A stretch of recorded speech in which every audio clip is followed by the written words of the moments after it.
लोकांनी तुम्हाला ना असं विचारलं की तुम्ही खरंच असं सांगू शकता की आत्ता कासव इथून बाहेर येईल, की तुम्ही सांगितलं की आता या क्षणी इथून कासव बाहेर येणार आहे, की मोहन उपाध्ये हे नाव जर का आज कासव मित्र आहे तर नुसतं कासव मित्र नाही, ते त्या नावाचा अर्थ या ठिकाणी किंवा त्या बिरुदाचा अर्थ म्हणजे खरंच अक्षरशः जगतायत. म्हणजे आपण म्हणतो ना की गुरु चांगला असावा, तर मला गुरुस्थानी 2 माणसं लाभली, एक भाऊ काटदरे आणि दुसरे गोपीनाथ महाडी. त्यांना कासव समुद्रावरती कधी बाहेर येईल का ह्याचं ज्ञान खूप चांगलं होतं. वेळासमध्ये आजही आपल्याला ही माणसं आहेत सांगणारी की एकेका रात्री नोव्हेंबर ते मार्च जो अंडी घालायचा काळ असतो तर ते एका रात्रीत 70-80 माद्या वेळासला अंडी घालायच्या.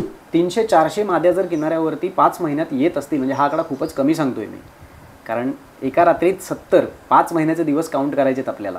माणसांच्या चुकांमुळे ह्या कासवांची संख्या कमी झाली. माणसांच्या चुकांमुळे बऱ्याच किनाऱ्यांची प्रोफाईल बदलली. लोकांना पर्यटन करत असताना आपण किनाऱ्यावरती कशा पद्धतीने पर्यटन करायला पाहिजे, जसं आपण आपल्या घरावर प्रेम करतो तसं हे प्राणी त्यांच्या घरावर प्रेम करतात. खरं. पण मग हे पर्यटकांना कळायला हवंय की किनाऱ्यावरती गेल्यानंतर नासधूस करावी का, कारण आपण आपली एक जनरेशन अशी होती की आपल्याला आईवडिलांनी सांगितलं गप्प बस तर आपण बसायचो. आत्ताचा काळ असा आहे की मुलं सांगतात आणि आईवडील ऐकतात. ज्यावेळेला पर्यटक येणार असतो त्यावेळेला कुठली काळजी घ्यायला पाहिजे, मग कुठली लायसन्स आपण काढायला हवी आहेत, कशा पद्धतीने लोकांशी बोललं पाहिजे, कशा पद्धतीने त्यांची राहायची व्यवस्था करायला पाहिजे.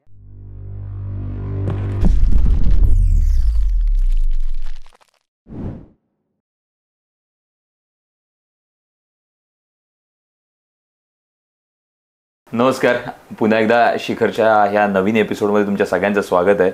मगाशी ज्या प्रकारे मी सरांची ओळख दिली, आपल्यासोबत आहेत मोहन उपाध्ये सर, आणि अर्थातच कासव मित्र ही त्यांची ओळख आहे. आणि ती का नसावी हे तुम्हाला थ्रू आउट द इंटरव्ह्यू आज त्यांच्यासोबत कळेल गप्पा मारताना आपल्याला. कासवांचं संरक्षण संवर्धन हे तर ते इतकी वर्ष करतच आलेत, पण त्याच्याबरोबर नुसतं ते कासवांचंच संवर्धन करत नाही आहेत, तर ते निसर्गमित्रसुद्धा आहेत. आणि या निसर्गातील इतर घटकांकडेही त्यांचं तितकंच लक्ष आहे. ते त्यांच्याकडून आपल्याला आज कळेल. सर नमस्कार. हे मला वाटतं आपली ही किमान दुसरी किंवा तिसरी भेट असावी. सो पहिली भेट मला आठवते की तुम्ही गुहागरला सॅटेलाईट टॅगिंगच्या निमित्तानं तुम्ही आला होतात, आणि ज्यावेळेला तिकडे ऑलिव्ह रिडलेच्या हॅचरीबद्दल थोडीशी अवेअरनेस एक झाली आणि तिकडचा जो एक काउंट होता तो जरा बऱ्यापैकी मोठा होता, त्याच्यामुळे त्याच्याकडे सगळ्यांचं लक्ष केंद्रित झालं होतं. आणि तेव्हा मला पर्सनली तुमची ओळख झाली की मोहन उपाध्ये सर कोण आहेत आणि ते नक्की काय करतात. तर प्रेक्षकांनाही तुमची थोडीशी एक ओळख देऊ. प्लीज थोडंसं तुमच्याबद्दल जाणून घेऊ की मोहन उपाध्ये म्हणजे नेमकं ते राहतात कुठे, ते करतात काय, त्यांचं शिक्षण काय झालं आहे, आणि ह्या जर्नीच्या सुरुवातीला ते कुठे होते. आज 20-1 वर्ष झाली असतील, तर त्या 20 वर्षापूर्वीचे मोहन सर जे आहेत तिथून तुमची ओळख आम्हाला सांगा. नमस्कार, माझं नाव मोहन दत्तात्रय उपाध्ये आणि मी रत्नागिरी जिल्ह्यातल्या मंडणगड तालुक्यातल्या वेळास या गावामध्ये राहतो. राईट. माझं जन्मशिक्षण हे मुंबईला चेंबूर इथे झालं.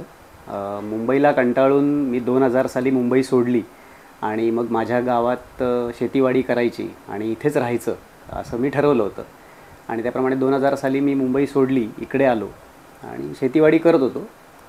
2002ला चिपळूणच्या सह्याद्री निसर्गमित्र ह्या संस्थेने कासव संरक्षण संवर्धनाचं काम सुरू केलं. पण त्यापूर्वी जिथपासून आपल्याला लहानपणापासून समजायला लागतं तर तिथपासून मी माझी प्रत्येक सुट्टी, मग ती दिवाळीची असेल, मे महिन्याची असेल, मी वेळासमध्ये इथे घालवली, कारण त्यावेळेला माझे काका काकू इथे होते.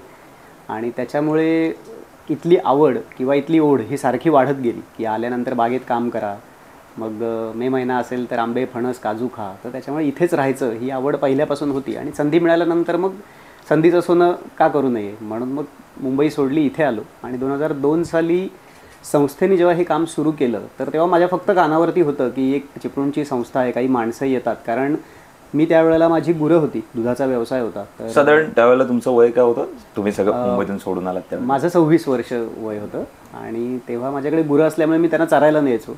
चरायला नेत असताना नदीच्या पुलावरती आपल्या इथे गाड्या लावल्या जातात, कारण समुद्रकिनाऱ्यावर गाडी जात नाही आपल्या इथे. तर मी नेहमी गावातल्या काही लोकांना विचारायचो जे समुद्रावर फिरायचे त्यांना की ह्या गाड्या कोणाच्या आहेत. तर तेव्हा ते सांगायचे की काही लोक येतात कासवाचं काम करायला आणि ते तिथे समुद्रावरती असतात रात्रभर. गुरं असल्यामुळे कधी किनाऱ्यावर जायची वेळच नाही आली की गुरं पुढे गेली की आपण त्यांच्या मागे गुराखी म्हटल्यानंतर मागणं जावंच लागतं. पण अशी एक ओढ होती की जाऊन कधीतरी भेटावं, काहीतरी वेगळं आहे, कारण लहानपणापासून प्राणी पक्षी याची आवड होती. मुंबईत जरी राहत असलो तरी म्हणजे जसं असतं शहरातल्या मुलांना की चिमणी, कावळा, कबूतर आकर्षण ह्याच्या असतं. पलीकडे काही माहिती नव्हतंच. पण कुठे पावसाळ्यामध्ये जिथे आम्ही राहायचो तिथे कायम पाणी तुंबायचं. राईट. तर त्याच्यामुळे तिथे कुठे चेंबूरला तर तिथे कुठे मांजराची पिल्लं किंवा कुत्र्याची पिल्लं अशी भिजलेली मिळाली तर त्यांना घरी घेऊन यायचो. शाळेतून घरी येत असताना घरात ठेवल्यानंतर 1-2 दिवस ती माझ्याबरोबर असायची. पण मग मी शाळेत गेलो की आई वगैरे कोणीतरी त्यांना परत बाहेर काढून टाकायची. ती आवड प्राण्यांची होती. त्याच्यामुळे इथे आल्यानंतर असं झालं की घराच्या आसपासच भरपूर पक्षी प्राणी असे होते, पण माहिती काहीच नव्हती. आणि 2003ला संस्थेच्या काही माणसांनीच घरात येऊन मला विचारणा केली की आपण असं एक काम करतोय समुद्री कासवाचं, तर त्याच्यात आमच्याबरोबर काम कराल का. आणि तेव्हा मी त्यांना विचारलं की तुम्हाला माझं नक्की नाव कोणी सांगितलं. तर तेव्हा ते म्हणाले की एक वर्षभर जेव्हा आम्ही इथे येत होतो आणि वेगवेगळ्या घरांमध्ये जेवायला थांबायचो किंवा नाश्त्याला थांबायचो, तर तेव्हा आम्ही तिथे सांगायचो की आम्हाला एक कोणीतरी शिकलेला मुलगा हवा आहे. कारण मी कॉमर्स ग्रॅज्युएट आहे. आम्हाला कुठेतरी डेटा मेंटेन करायला एक माणूस हवा आहे जो शिकला असेल आणि जो हे काम करेल. तर ज्या ज्या घरामध्ये ते थांबले किंवा नाश्ता त्यांचा झाला किंवा गप्पा मारल्या, तर त्या सगळ्या घरांनी एकच नाव सुचवलं आणि ते माझं होतं की आमच्याकडे मुंबई सोडून एक मुलगा आला आहे. तो शिकलेला आहे पण त्याला प्राणी आवडतात. कारण मी जेव्हा जेव्हा इथे माझी सुट्टी घालवली, मी लोकांच्या गोठ्यांमध्ये जाऊन त्यांच्या गुरांना, बकऱ्यांना हात लाव किंवा तेच काम लहानपणापासून करायचो. किंवा जेव्हा आमच्याकडे गुरं नव्हती मी लहान असताना, त्यावेळेला पुढच्या बाजूला एक घर आहे दरीपकर म्हणून, मी त्यांची गुरं हौशेनी चरवायला न्यायचो. तर गावातल्या लोकांनाही माहिती होतं की याला प्राण्यांची आवड आहे. आणि मग तिथून खरं तर सुरुवात झाली की संस्थेने जेव्हा मला तेव्हा पहिल्यांदा विचारलं की आपण असं असं एक काम करतो, आमच्याबरोबर काम कराल का. आणि खरं तर तो माझा पहिला दिवस होता आयुष्यातला की जेव्हा मला कळलं समुद्रामध्ये कासव असतं. कारण मुंबईचा कनेक्ट लागतो. जोपर्यंत आपला तो कनेक्ट नसतो त्या गोष्टींशी, तोपर्यंत आपण तिकडे आपला कल जात नाही. म्हणजे जसं की आता तुम्हाला ज्यावेळेला एक असा मोमेंट आला आणि तुम्हाला असं वाटलं की आता बाबा ना नको, मी गावाला निघून जातो, मला ही नोकरी किंवा हे शहर मला इथे नाही वाटत आहे की जगावं असं, इथे राहावं असं. मे बी तिथली वाईब तुम्हाला ती तितकी मॅच नसेल झाली आणि तुम्हाला इथे यावं असं वाटलं. पण त्यापूर्वी ना मी तुम्हाला फक्त एकच प्रश्न विचारेन की हा डिसिजन ना खूप मोठा होता की तुम्ही तुमच्या करिअरसाठी काय चूज करताय, तुम्हाला कसं पुढे जायचं आहे आणि तुम्हाला कसं जगायचं आहे त्यातनं ठरणार असतं. आणि त्यावेळेला आपण म्हणजे पैसे कमवून सेटल होण्याकडे किंवा एक छान आयुष्य जगण्याकडे न वळता पुन्हा गावाकडे यायचं, जे कोकणातलं एक गाव आहे समुद्रकिनाऱ्यावरती आणि मुख्य प्रवाहापासून खूप लांब आहे. इथे रिसोर्सेस आहेत का, तर फारच कमी आहेत. कारण कोकणातली गावं ही स्वयंपूर्ण असतात. तिथे रिसोर्सेस नसले तरी तिथल्या लोकांना जगता मात्र येतं. आणि मला वाटतं ते तुमच्या मनात आलं असेल म्हणून तुम्ही इथे परत आला असाल. मग तो डिसिजन घेताना मनात भीती नव्हती वाटली? नाही, म्हणजे खरं सांगायचं तर तसा विचार नाही केला. कारण त्यावेळेला डोक्यात एकच विचार होता की लहानपणी म्हणजे मी 7वीत असताना रेल्वेचा प्रवास सुरू केला. तेव्हा कसं होतं की तिकीट काउंटरला गेलं तर 1 किंवा 2 माणसं कुठल्याही ट्रेनमध्ये कुठल्याही वेळेला चढा, सहज चढता यायचं. कॉलेजला गेल्यानंतर मी 13वीपासून नोकरीला सुरुवात केली आणि तिथे जी बदललेली मुंबई पाहिली की प्रत्येक ट्रेनला गर्दी, ट्रेनला हातभर लाईनी. तिथे कुठेतरी असं झालं की आपण नक्की काय करतोय आयुष्यामध्ये, की एवढ्या गर्दीत राहायचं आहे का शांतपणे कुठेतरी जगायचं आहे. आणि मग तिथे गाव जे आपलं असतं की जिथे खूप छान हिरवळ आहे आणि स्वतःचं एक कौलारू घर आहे, आपली वाडी आहे, मग तिथे जाऊन ते का बघू नये. कोणीतरी इथे आज राहून हे सगळं बघण्याची गरज पण होतीच. आणि तिथे मग ठरवलं की नाही, आपण मुंबईत नाही राहायचं. त्याच्यामुळे खरं तर भीती हा विषयच नव्हता. इथे येऊन काय करीन आणि काय कमवीन ह्याची काहीच कल्पना नव्हती. आणि आज ह्या क्षेत्रामध्ये इथपर्यंत आलो ह्याची त्या काळामध्ये अशी कुठे कल्पनाही नव्हती साधी की हा कासव महोत्सव एवढा मोठा होईल किंवा कासव संरक्षण संवर्धनाचं काम इतकं मोठं होईल आणि त्याच्यामध्ये कुठेतरी आपलं नाव होईल. फक्त निसर्गाचा समतोल राखण्यासाठी एक प्राणी जगला पाहिजे ह्या उद्देशाने फक्त ह्या कामाला खरं तर सुरुवात केली होती. आणि मग येणाऱ्या किंवा सगळीकडे आज जे आपण बघतो पर्यटन वाढ होते, तर पर्यटन कशा पद्धतीने खरं तर झालं पाहिजे आणि पर्यटकांना त्यांची जबाबदारी काय हे समजावून देण्यासाठी म्हणून खरं तर हा एक कासव महोत्सव सुरू झाला. त्याचबरोबर गावातल्या लोकांना उदरनिर्वाह मिळावा याच्यासाठी सुद्धा हा कासव महोत्सव सुरू झाला. आणि तिथे काहीच कल्पना नव्हती की कुठेतरी हेच माझं उत्पन्नाचं एक साधनसुद्धा होईल किंवा ह्याच कामामुळे मला कुठेतरी एखादी चांगली नोकरीसुद्धा मिळेल आणि मी काम करू शकतो. जसं मी आत्ता गेली 8 वर्ष मॅनग्रोव्ह फाउंडेशन मॅनग्रोव्ह सेलमध्ये सहाय्यक संशोधक म्हणून काम करतो आहे. केवळ ही नोकरी मला ह्या कासव संरक्षण संवर्धनामुळेच मिळाली की सरकारचं लक्ष गेलं त्याच्यावरती की कुठेतरी हा काम करतोय आणि त्यांनी स्वतःहून मला ते जॉबसाठी ऑफर केली आणि मी तिथे लागलो. त्याच्यामुळे सुरुवातीला असं काहीही डोक्यात विचार नव्हता की मुंबई सोडायची तर इथे जाऊन काय कमवणार आणि काय खाणार. जसं तुम्ही म्हणालात की कोकण माणसाला जगवतं. नक्की कोकण खरंच जगवतं माणसाला. माझ्यासारखा एखादा म्हणजे अगदीच साध्या विचारांचा मुलगा जो असतो ना, त्याचं काय असतं माहिती आहे का, की त्याला ह्या सगळ्या गोष्टींमध्ये ना कळत नाही की नक्की काय करायचं आहे. तो त्या फेजमध्ये वाढलेला असतो, त्या वातावरणात, त्या वाईबमध्ये वाढलेला असतो की बाबा रे शिकल्यानंतर नोकरी करायची आहे, नोकरी करून तुला पैसे कमवायचे आहेत, मगच तुझं घर चालेल, आणि मग तुझं घर चालेल तरच तू तुझ्या घरातल्या सगळ्या माणसांना सांभाळू शकतोस. हे आयुष्य असतं. मग मोठं घर पाहिजे बाबा, तुझ्याकडे गाडी पाहिजे, तू छान म्हणजे चांगले कपडे घालून ऑफिसात गेला पाहिजेस. तर हे शिकवल्यामुळे आताही माझ्या मनात ती भीती असते नेहमी की जर का माझ्या हातून एखादी ही गोष्ट निसटली किंवा ही नोकरी निघून गेली किंवा आत्ता काही बदल झाला तर मी पुढे काय करणार, मला जमेल का जगायला, मी जगणार कसा, ही भीती राहते. म्हणून तो प्रश्न माझा आणि माझ्यासारख्या सगळ्या विचार करणाऱ्या लोकांचा होता. बरोबर. नाही, थोडं त्यावेळेला स्ट्रगल करावी लागली की इथे आल्यानंतर नारळ सुपारीची बाग आहे, आंब्याची बाग आहे, मग त्या सगळ्या गोष्टी काढून त्यातनं येणारं जे उत्पन्न होतं त्याच्यात वर्ष जाईल इतकं उत्पन्न मिळत नव्हतं. नाही. मग त्याच्यानंतर मी 1 वर्ष इथे बॉक्साईटची मायनिंग होती, तर त्या मायनिंगवरती सुपरवायझर म्हणून काम केलं. पण तिथे लक्षात आलं की ते काम आपलं नाही आहे. मग 1 वर्षांनी ते काम सोडलं आणि मग घरी मुंबईत लहानाचा मोठा झालो आणि शिकवण्याची थोडी आवड आहे, तर त्याच्यामुळे घरी लहान मुलं जी आसपासच्या भागातली होती तर त्यांना संध्याकाळी काय करायचं, दिवसभर बागेत काम करा आणि मग संध्याकाळचा वेळ जो मोकळा असतो तेव्हा त्यांचे ट्युशन घ्यायचो. असं करता करता माझ्याकडे शिकत असलेली एक मुलगी मंडणगड तालुक्यामध्ये गणितामध्ये 2री आली आणि ज्यावेळेला तिला विचारलं गेलं की इथे कुठेही क्लास नसताना तू अभ्यास कसा केला असता, तेव्हा तिने सांगितलं की एक माझा दादा आहे तो शिकवतो मला, आणि सगळे शेतकरी वर्ग आहेत त्याच्यामुळे मी कधी कुठल्या मुलाकडनं फी नाही आकारली की आपल्याला जर शिकवता येतं तर आपण असंच का शिकवू नये. आणि तेव्हा बानकोट म्हणून जे शेजारी गाव आहे तर तिथे एक ज्युनियर कॉलेज सुरू होणार होतं, doctor A R Undare English high school आणि ज्युनियर कॉलेज म्हणून आहे ते. तर त्यांना इकॉनॉमिक्स शिकवण्यासाठी एक कोणीतरी हवं होतं आणि माझं ग्रॅज्युएशन इकॉनॉमिक्स घेऊन झालेलं आहे. तर त्यांनी मला अप्रोच केला, कारण असतं ना की एक शिक्षकांचा एक गट असतो, तर त्या गटातनं ती बातमी पास ऑन होत आली की कोणीतरी वेळासमध्ये एक जण शिकवतं आहे. मग ती एन्क्वायरी आली माझ्यापर्यंत की तुम्ही जर शिकवता तर तुम्ही कुठपर्यंत शिकलात, तुम्ही हा विषय शिकवू शकता का. मग मी 8 वर्ष तिथे ज्युनियर कॉलेजवरती लेक्चरर म्हणून होतो. ते काम करत असतानाच माझ्याकडे कासव संरक्षण संवर्धनाचं काम आलं. पण सुरुवातीची 2 वर्ष मी संस्थेचे जे अध्यक्ष आहेत भाऊ काटदरे, तर त्यांना स्पष्ट सांगितलं की मला हे काम काहीच येत नाही, त्याच्यामुळे मी आत्ता म्हणजे ते त्यावेळेला अंडी गोळा करणं, हॅचरी बांधणं, सुरक्षित पिल्लांना पाण्यात सोडणं, पुन्हा हॅचरी काढून घेणं, या सगळ्याचे महिना 500 रुपये मानधन द्यायचे. पण मी त्यांना सांगितलं मी 1ही रुपया घेणार नाही, कारण मला ह्यातलं काहीच येत नाही, तुम्ही मला हे सगळं शिकवा, ज्यावेळेला हे मी करायला सुरुवात करेन तेव्हा तुम्ही मला पैसे द्या. तर त्याच्यामुळे त्या कामातनं सुरुवातीला कधीच पैसा नाही घेतला. पण मग मायनिंगची नोकरी किंवा कॉलेजला शिकवणं ह्याच्यातून एक चांगला पैसा येत गेला आणि मग तरीही कळत होतं की जबाबदाऱ्या वाढत गेल्या, मग कुठेतरी अजून पैसा पाहिजे, म्हणून मग दुधाचा व्यवसाय सुरू केला. मग कॉलेजला जात असताना दूध पोचवायचं, कॉलेजला शिकवायचं, घरी यायचं, त्याच्यानंतर घरी आल्यानंतर संध्याकाळी मुलांच्या ट्युशन, मग परत संध्याकाळचं दूध काढून पोचवायचं, रात्री किनाऱ्यावरती जायचं, पहाटे उठून यायचं, पुन्हा तो दिवसाचा गाडा सुरू व्हायचा.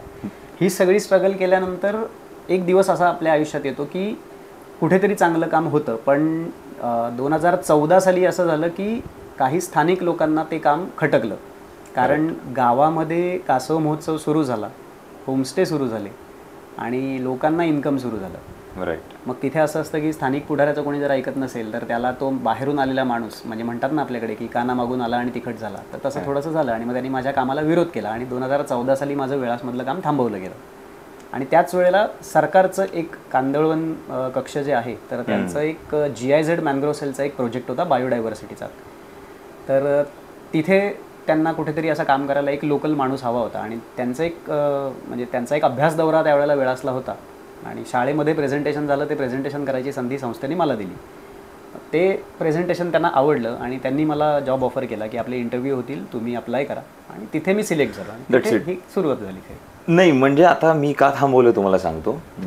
मगाशी मी म्हटलं की मी नेहमी म्हणतो शिखर, गोष्ट शिखरापूर्वीच्या प्रवासाची. तर आत्ता जेव्हा तुम्ही सांगितलं तर कासव मित्र किंवा संवर्धनाच्या कार्यात मोहन उपाध्ये हे नाव ज्यावेळेला त्या शिखरावरती दिसतं, तर त्या शिखराच्या सुरुवातीचा जो प्रवास आहे त्याची ही पहिली पायरी होती. आणि त्या पहिल्या पायरीतल्या काही गोष्टी तुम्ही शेअर केल्यानंतर काय असं लक्षात येतं की हा स्ट्रगल काही सोपा नव्हता. इथे येईपर्यंत आज मी बसून तुमच्या घरी निवांतपणे तुम्हाला हे सगळे प्रश्न विचारतोय, कदाचित तुम्ही ते सहज सांगताय, ती सहजता इतक्या वर्षांच्या सगळ्या त्या अनुभवातनं तुमच्यामध्ये आली असावी. नेहमी ती तुमच्या बोलण्यात, तुमच्या चेहऱ्यावरती त्या सगळ्या गोष्टी दिसत असतात. अगदीच तो सुरुवातीचा फेज होता, तिथून तुम्हाला कळलं की आत्ता बाबा आपल्याला हा जॉब ऑफर झाला आहे आणि आपल्याला आता कासवांसाठी काम करायचं आहे. तर सगळ्यात पहिल्यांदा त्या कासवांशी तुमचा प्रत्यक्षदर्शी संबंध केव्हा आला आणि तो अनुभव कसा होता की पहिल्यांदा तुम्ही पाहिलं की कासव समुद्रातून बाहेर येतं हे पाहणं आणि तो फर्स्ट मोमेंट तुमच्यासाठी कसा होता? म्हणजे आपण म्हणतो ना की गुरु चांगला असावा, तर मला गुरुस्थानी 2 माणसं लाभली. एक भाऊ काटदरे आणि दुसरे गोपीनाथ महाडिक, जे आत्ता 86 वर्षाचे आहेत. ते 4थीत असताना शाळेत जात असताना ते अंडी वगैरे चोरायचे. म्हणजे ते गंमत सांगायचे की मी शाळेत त्यावेळेला बानकोटला शाळा होती, जाताना मी अंडी मिळाली तर बनियांमध्ये ती बांधून ठेवून द्यायची, शाळा कधी सुट्टे वाट बघायची, येताना घेऊन यायचो. त्यांना कासव समुद्रावरती कधी बाहेर येईल का ह्याचं ज्ञान खूप चांगलं होतं आणि मी त्यांच्या हाताखाली पेट्रोलिंगला बीचवरती सुरुवात केली. पण सुरुवातीची 5 वर्ष मला एकही मादी कासव अंडी घालताना दिसली नाही. पण मला मग तो प्रश्न पडायचा की भाऊ काटदरे आणि गोपीनाथ महाडिक मला सांगायचे की अरे आम्हाला कासव दिसलं, म्हणजे एका टोकाला ते असतील, दुसऱ्या टोकाला जर मी असेल, तर मी एका टोकाहून दुसऱ्या टोकाला येईपर्यंत इकडची कासव अंडी घालून कधी कधी निघून जायची आणि ती त्यांना दिसायची पण मला दिसत नाही. मग डोक्यामध्ये असं झालं की ह्यांना कळतं, मला का कळत नाही, मग कुठेतरी मी कमी पडतोय. आणि मग ती थोडी अभ्यासाला खरं तर सुरुवात झाली आणि त्या 5व्या वर्षानंतर आजपर्यंत असं एकही वर्ष नाही की मी मादी बघितलेली नाही. सो 5 वर्षानंतर जेव्हा पहिली मादी पाहिली तेव्हा आपण म्हणतो ना की अजे मी ब्रह्म पाहिले, की जिच्यासाठी काम करतोय, जिची अंडी गोळा केली ती दिसते खरी कशी. कारण आयुष्यामध्ये जी गोड्यापाण्यातली कासव बघितली ती एवढी होती आणि पहिल्यांदाच पाहिली ती एक मोठी कासव होती. त्याच्यामुळे ते बघायला खूप छान वाटत होतं की एक कासव येते वाळूतनं आणि तिथे तिची मेहनत कळत होती की आम्ही जी काही मेहनत करत होती शून्य आहे. ती पाण्यातनं तरंगत येते, पोहत येते, पण बाहेर आल्यानंतर तिला जे काही तिच्या पंखांना ताकद लावून वाळूवरती स्वतःला पुढे सरकवायचं असतं आणि हे एवढं करत असताना तिच्या पोटामध्ये ती अंडी असतात. सुरक्षित जागा शोधायची, स्वतःला सुरक्षित ठेवायचं, खड्डा करायचा, ती अंडी घालायची. म्हणजे तिथे आठवलं की आपण हे जे काही पेट्रोलिंग वगैरे करतोय किंवा अंडी गोळा करतो हे तिच्या मेहनती पुढे शून्य आहे. मग तिथे खरं तर असा एक सुखद धक्का होता की आज आपण ज्याच्यासाठी काम करतो ती वस्तू आज आपल्याला दिसली, तो प्राणी आज आपल्याला दिसला आणि तो खरंच इतका सुंदर आहे की आपण जे काही करतोय तर ते तिच्यासाठी जेवढं करतोय त्याच्यापेक्षा जास्त करणं गरजेचं आहे, तरच काहीतरी होऊ शकतं. आणि ही प्रेरणा खरं तर तिच्याकडून मिळाली.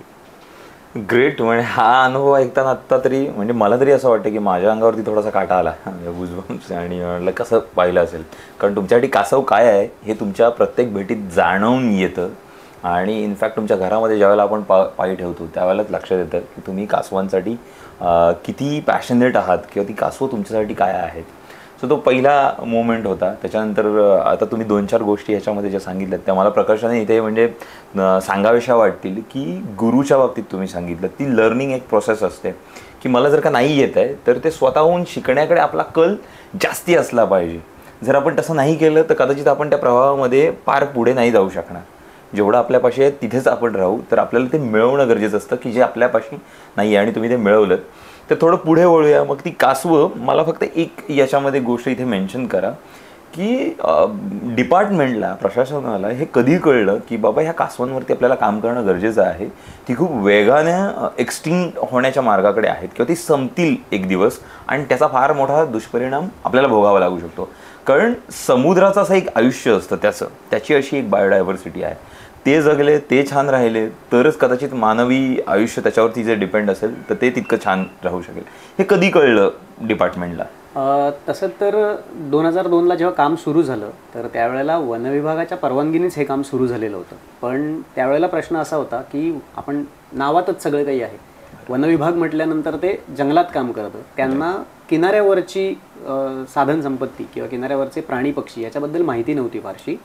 संस्थेने सुरुवातीला काम केल्यानंतर त्यांनी वनविभागासाठी, जे आपलं वनविभागाचं रत्नागिरी डिव्हिजन आहे, त्यांच्यासाठी काही कार्यशाळा केल्या, त्यांना या गोष्टी सांगितल्या आणि 2 वर्षानंतर सक्रिय सहभागाने वनविभाग तिथे आलं. म्हणजे सुरुवातीला 2 वर्ष मी मगाशी म्हटलं तसं एक मानधन स्वरूपात सह्याद्री निसर्ग मित्र आम्हाला मानधन देत होतं. 2 वर्षानंतर हे वनविभागाकडून यायला लागलं आणि त्यावेळेला मला खरं तर भाऊ काटदरेंनी सांगितलं की आता संस्था देत नाही आहे, आता शासनाकडून ते येतं आहे, आता तू घ्यायला काहीच हरकत नाही, कारण आता 2 वर्ष झाली आणि तुला आता हे काम येतं. आणि म्हणून 2 वर्षानंतर मग जो आमचा संपर्क आला, म्हणजे 2002ला काम सुरू झालं, 2003ला मी त्याच्यात आलो, त्याच्यामुळे मी काम सुरू केल्यानंतर 1 वर्षातच वनविभाग त्याच्यात आलं आणि त्याच्यानंतर त्यांचा सक्रिय सहभाग होता की त्याच्यामध्ये किनाऱ्यावरती काम करणाऱ्या माणसांना नेमणूक करणं, त्यांची जबाबदारी काय असेल ते त्यांना सांगणं, प्रत्येक कासवाच्या अंडी घालायच्या काळापूर्वी सगळ्या म्हणजे आपल्याकडे तालुक्याला ज्या रेंज असतात किंवा एखादा रेंज ऑफिसर असतो त्याच्या रेंजमध्ये जेवढे किनारे येतील तर त्या सगळ्या काम करणाऱ्या लोकांची कार्यशाळा घेणं, त्यांना ह्याबाबत माहिती देणं किंवा नवीन जे काही फॉरेस्ट गार्ड किंवा फॉरेस्टर रिक्रूट होतील तर त्यांना ह्या संदर्भातली माहिती देणं किंवा ते तिथे जाऊन स्वतः लक्ष देऊन येत आहेत की नाही, ह्या सगळ्या गोष्टी करण्यामध्ये खूप सक्रिय सहभाग पूर्वीपासून म्हणजे 2004 पासून वन विभागाने तिकडे दाखवला होता. म्हणून खरं तर हे आपण काय म्हणूया की स्थानिक लोकांना तर हे माहिती होतं, कारण अंडी गोळा करणं आणि चोरणं किंवा खाणं हा प्रकार चालू होता. पण माझ्या लहानपणी तुम्ही आता हे म्हटलं खाणं, तर मला तो एक किस्सा आठवतोय. आमच्या घरी बाहेर खुंटीला अशी एक मोठी पॉलिथिनची एक बॅग लावलेली होती आणि त्याच्यामध्ये असं गोल गोल काहीतरी ते असं लिबलिबीत लागायचं, असं अगदीच मऊ. तर मला ती क्युरियोसिटी असायची की ह्याच्यात आहे काय नक्की. तर मी ना असं केरसुणीचं एक हिरकूट घेऊन ते असं त्याला टोचायचो, पाहिजे काय. तर मग कळायचं की रे बापरे हे हिरकूट आतमध्ये जातंय. मग नंतर एक दिवस ना आमच्या काकांनी मला तसं करताना पाहिलं आणि मग ते म्हटलं अरे त्यांना बाजूला सोडता, हात लावू नकोस. मग मी विचारलं की काका काय आहे त्याच्यामध्ये, तर ते मला म्हणले की त्यात काशवीची अंडी आहेत. म्हटलं त्याचं काय करायचं. मग काय नाही, ती आपण ऑमलेट करून खायची असतात. तर मग मला इंटरेस्ट आला त्याच्यामध्ये. म्हटलं आता मी एका भंडारी समाजातला असल्या कारणाने आमच्याकडे नॉनव्हेज शिवाय आमचं पान हलत नाही असं सगळे आम्हाला म्हणतात. तर मीही त्याच तालमीत तयार झालेला की लहानपणापासूनच ती सवय लागलेली. आणि मग फर्स्ट मोमेंट आला ज्यावेळेला मी ते खाल्लं ऑमलेट. मग मला सांगितलं की आता घरी जायचं ना, आंघोळ करून जायला लागतं, ती बाहेर शिजवावी लागतं. तर थोडंसं हे मध्ये मी तुम्हाला आता इंटरप्ट करून तिथे काय येतो, कारण ती आठवण आली मला. तुम्ही म्हटलं चोरणं किंवा ती खाणं, तर तो काय एक प्रकार होता. मी त्याच्यामुळे कदाचित त्यांच्या एक्सटिंक्ट होण्याकडे काही इम्पॅक्ट होत होता का की नव्हता होत. त्यावेळेला म्हणजे आपल्या महाराष्ट्राला 720 किलोमीटरची जी समुद्र किनारपट्टी लाभली आणि 5 जिल्हे आहेत आपल्याकडे. तर ठराविक ह्याच्यामध्ये आपण बघितलं असेल की पर्टिक्युलरली काही ठराविक गावांचीच नावं येतात की ह्या गावांमध्ये अंडी चोरली जायची. तर तसं नव्हतं. जेवढ्या गावांमध्ये किनारपट्टीच्या माद्या अंडी घालायला यायच्या सगळीकडे अंडी चोरणं, खाणं, विकणं हे सगळीकडे सुरू होतं. फक्त काम वेळासमध्ये सुरू झाल्यामुळे वेळास खूप नावारूपाला आलं. पण ही अंडी चोरून खाणं, विकणं हे सगळीकडे चालू तर होतं, लोकांना ते माहिती होतं. पण मगाशी तुम्ही जे म्हणालात की आंघोळ करायची, तर त्यासाठी आम्ही काही सर्वे केले होते पूर्वी की लोकांची मानसिकता काय आहे, की लोक का ही अंडी खातात. तर तेव्हा असं लक्षात आलं की आपल्याकडे एक पारंपरिक ज्ञान जे आपण म्हणतो की वाडवडील म्हणजे आजोबा त्याच्या मुलाला, मुलगा त्याच्या मुलाला जे ज्ञान देतो, तर त्याच्यामध्ये असं होतं की बऱ्याच लोकांना असं सांगितलं गेलं होतं की ह्या अंड्यांमध्ये जीव नसतो. समुद्रात आयुष्य काढणारे हे कासव वाळूवरती येऊन अंडी का देतं, तर ती माणसांनी आणि प्राणी असतील म्हणजे कोल्हे कुत्रे त्यांनी खावीत म्हणून. मग त्याच्यात जीव नसतो म्हणून ती उचलून आणायची आणि ती खायची. हा एक गैरसमजुतीचा भाग खूप मोठा लोकांमध्ये होता. आणि त्याच्यामुळे बऱ्याच किनाऱ्यांवरती वाळूवरती जो खड्डा करून मादी अंडी घालते वाळूच्या आतमध्ये, तिथे कधी अंडी शिल्लकच राहिली नाही. म्हणजे वेळासमध्येच काही लोक आम्हाला सांगणारी आहेत किंवा अजूनही काही आसपासच्या गावातली लोकं आम्हाला अशी मिळाली की ज्यांनी सांगितलं की मादी अंडी घालायला यायच्या पूर्वी आम्ही किनाऱ्यावर जाऊन थांबायचो. मादी अंडी घालायला आली हां, तर तिने खड्डा केला. खड्डा करायला लागल्यानंतर जेव्हा ती पहिलं अंड घालते त्याच्यानंतर ती एका बेशुद्ध अवस्थेत जाते. तेव्हा लोक मागणं वाळू काढून पिशव्या लावायचे, तिथे सगळी अंडी पिशवीत गोळा करायचे आणि घेऊन जायचे. त्याच्यामुळे असा एक मोठा काही वर्षाचा गॅप गेला की ज्याच्यामध्ये किनाऱ्यांवरती पिल्लं जन्मालाच नाही आली. पण पूर्वीच्या काळामध्ये जी समुद्री कासवं पाण्यामध्ये होती, मच्छीमारांच्या जाळ्यात अडकून ती तिथे मरण्याचं प्रमाण तर सुरूच होतं किंवा ती संख्या तिथे मरतच होती. इथे जन्माला काहीच येत नव्हतं, पण समुद्रामध्ये कासवं मरण्याची जी संख्या होती चक्र होतं ते चालूच होतं. त्याच्यामुळे कुठेतरी ती संख्या थांबली. म्हणजे त्याचं एक जिवंत उदाहरण असं आहे की आज आपल्याकडे गेले 10 वर्षामध्ये डहाणू पालघरला एकही घरटं सापडत नाही. रायगड जिल्ह्यात फक्त 4 किनारे आपल्याकडे शिल्लक राहिले की जिथे आपल्याला ही कासवाची अंडी मिळतात. आत्ता गेल्या 4-5 वर्षामध्ये आपल्याला सिंधुदुर्ग आणि रत्नागिरीमध्ये चांगली संख्या किनाऱ्यांची दिसायला लागली आहे. कारण ज्या पद्धतीने हे काम लोकांपर्यंत पोचलं, लोकांनी आता ते ॲक्सेप्ट केलं. म्हणजे त्याच्यात महत्त्वाचा रोल हा स्थानिकांचा आहे. कारण इतक्या वर्षाची एक सवय असणं, अंडी चोरणं, खाणं, आणि ते सडन एक चांगलं काम सुरू होतं आणि आपण ते बंद करायचं, तर ते सोपं नसतं. स्थानिकांनी जर ह्याच्यात पुढाकार घेतला नसता तर हे काम कधीच उभं राहिलं नसतं. त्याच्यामुळे खरं तर ह्या कामाचं सगळं श्रेय हे स्थानिक लोकांना आहे की जे पूर्वी हे सगळे खात होते, त्यांना योग्य दिशा दाखवल्यानंतर त्यांनी ती ॲक्सेप्ट पण केली. आणि ही जर कासवं किनाऱ्यावरती राहिली नसती तर आपण म्हणतो ना की सायकल आपण पॅडल मारतो पण त्याला एक चेन असते, तर निसर्गाची जी साखळी आहे तर त्या साखळीतला हा एक कासव म्हणजे दुवा आहे. तो जर दुवा तुटला तर ही निसर्गाची साखळी तुटेल आणि मग निसर्गाचा समतोल ढासळेल कुठेतरी. नक्कीच. त्याच्यामुळे ही कासवं जगणं आणि पूर्वीच्या काळामध्ये जेवढ्या संख्येने ती होती तिथपर्यंत ती येणं, इथपर्यंत आपल्याला हे कन्झर्वेशन तर करावंच लागेल. कारण वेळासमध्ये आजही आपल्याला ही माणसं आहेत सांगणारी की एकेका रात्री नोव्हेंबर ते मार्च जो अंडी घालायचा काळ असतो तर ते एका रात्रीत 70-80 माद्या वेळासला अंडी घालायच्या. आणि आज अख्खा सीझन झाला तर आपल्याकडे 40 आणि 45 घरटी असतात. म्हणजे 5 महिन्याच्या काळात रोज रात्री जर 70 माद्या, ॲव्हरेजला 50 जरी धरल्या तरी शेकड्यांनी घरटी व्हायची इथे. आज आपल्याकडे फक्त 50च्या आत किंवा 50च्या आसपासच घरटी होतं. म्हणजे किती प्रमाणामध्ये त्यांची संख्या कमी झाली हे लक्षात येते. आणि ते कळल्यानंतर म्हणूनच स्थानिकांनी खरं तर मदत केली. मग तिथे असंही आमच्या कानावरती होतं की काही ठिकाणी मोठी कासव जी अंडी घालायला येते तिला कापून तिचं मटणही विकलं जायचं. हो, म्हणजे टर्टल मीट हे आपल्याकडे मच्छी मार्केटमध्ये प्रॉपर विकलं जायचं. पण जेव्हा हे लक्षात आलं त्यानंतर लोकांनी तेही थांबवलं. म्हणजे जाळ्यात अडकून मरणं, अंडी चोरून त्यांची संख्या कमी होणं आणि अंडी घालायला आलेल्या मादीला सुद्धा किनाऱ्यावर आल्यानंतर मारणं, म्हणजे तुमच्या लक्षात येईल की किती झपाट्याने त्यांची संख्या कमी झाली होती. आणि म्हणून खरं तर हे काम करणं किंवा निसर्गाच्या साखळीतला एक दुवा टिकवणं ही आपली जबाबदारी होती. आणि म्हणून ती लोकांनी एक्सेप्ट केली आणि ती केली. एक थोडं आता जाणून घेऊ कासवांबद्दल. म्हणजे कासवांचा एक बेस आपल्याला लक्षात आला की हे कुठून चालू झालं आणि का चालू झालं, त्याची कारणं आपल्याला मिळाली आणि तुम्ही कसे इथपर्यंत पोहोचलात, इथे आता आलो आपण. पण ही कासवं मग नक्की कोणत्या प्रकारची आहेत, त्यांच्या काही ब्रीड्स आहेत का, आपण कोणत्या कासवांवरती काम करतो, किंवा आपल्या कोकण किनारपट्टीला जनरली कुठल्या प्रकारची कासवं आढळतात, म्हणजे त्यांच्याबद्दल थोडीशी माहिती झाली ना की बाबा ती कशी जगतात, कशी दिसतात, किंवा त्यांच्या काही अशा साईन्स असतील, जसा एक ओळख असते एखाद्या प्राण्याची, ती ओळख प्लीज. नक्की. जगात तशा 7 प्रजातीची समुद्री कासवं आहेत. पैकी भारतीय उपखंडामध्ये 5 जाती आढळतात आपल्याला. आणि त्याच्यामध्ये महाराष्ट्रामध्ये आपल्याकडे किनारपट्टीवरती अंडी घालायला जी येते ही जगातल्या 7 समुद्री कासवांमधली सगळ्यात छोटी जात आहे. तिचं नाव ऑलिव्ह रिडले असं आहे. म्हणजे ऑलिव्ह कलर तिचा असतो, तिच्या नावामुळेच म्हणजे रंगामुळेच खरं तर तिला ते नाव मिळालेलं आहे. शास्त्रीय नाव? हां, शास्त्रीय नाव गडबडेल माझी. नाही, अच्छा ठीक आहे, चालेल. म्हणजे हे त्याला ऑलिव्ह रिडले हे नाव आहे. हां, म्हणजे ऑलिव्ह रिडले हे कॉमन नाव आहे तिचं. आणि शास्त्रीय नावं थोडीशी कठीण आहेत. म्हणजे ऑलिव्हिया ते पुढचं नाव लक्षात येत नाही पटकन आमच्या. नाही, काय हरकत नाही. दुसरं आता गेली 2-3 वर्ष आपल्याला सिंधुदुर्गमध्ये ग्रीन सी टर्टलची नेस्ट मिळायला लागली. कमी अधिक प्रमाणात आहेत, म्हणजे 2-3 मिळतात. पण आजपर्यंत इतिहासात आपल्याकडे असं होतं की फक्त एकच प्रजात आपल्याकडे अंडी घालायला येते. पण भारतीय उपखंडांमध्ये 5 मिळतात असं ऐकून होतं आपल्याला. पण दुसरी प्रजाती आपल्याकडे किनारपट्टीला सिंधुदुर्गमध्ये अंडी घालायला येते हेही कळलं. पण मॅनग्रोव्ह फाउंडेशन यांच्याकडून एक कॉम्पन्सेशन स्कीम आपल्या मच्छीमार बांधवांसाठी तयार केली होती की आत्ता आपण कासवांची अंडी संरक्षित करतोय, पिल्लांना सुरक्षित सोडतोय, पण समुद्रामध्ये बोटींना आपटून किंवा बोटींमध्ये जाळ्यांमध्ये अडकून जी कासवं मरतात, तर अशा कासवांबद्दलची माहिती किंवा त्यावेळेला काय केलं जातं ही माहिती हवी होती. तर सर्वे केल्यानंतर मग कळलं की काही मच्छीमार आहेत ते जाळं आपलं कापायची वेळ आली तरीसुद्धा जाळं कापतात आणि जिवंत त्या कासवाला पाण्यात सोडतात.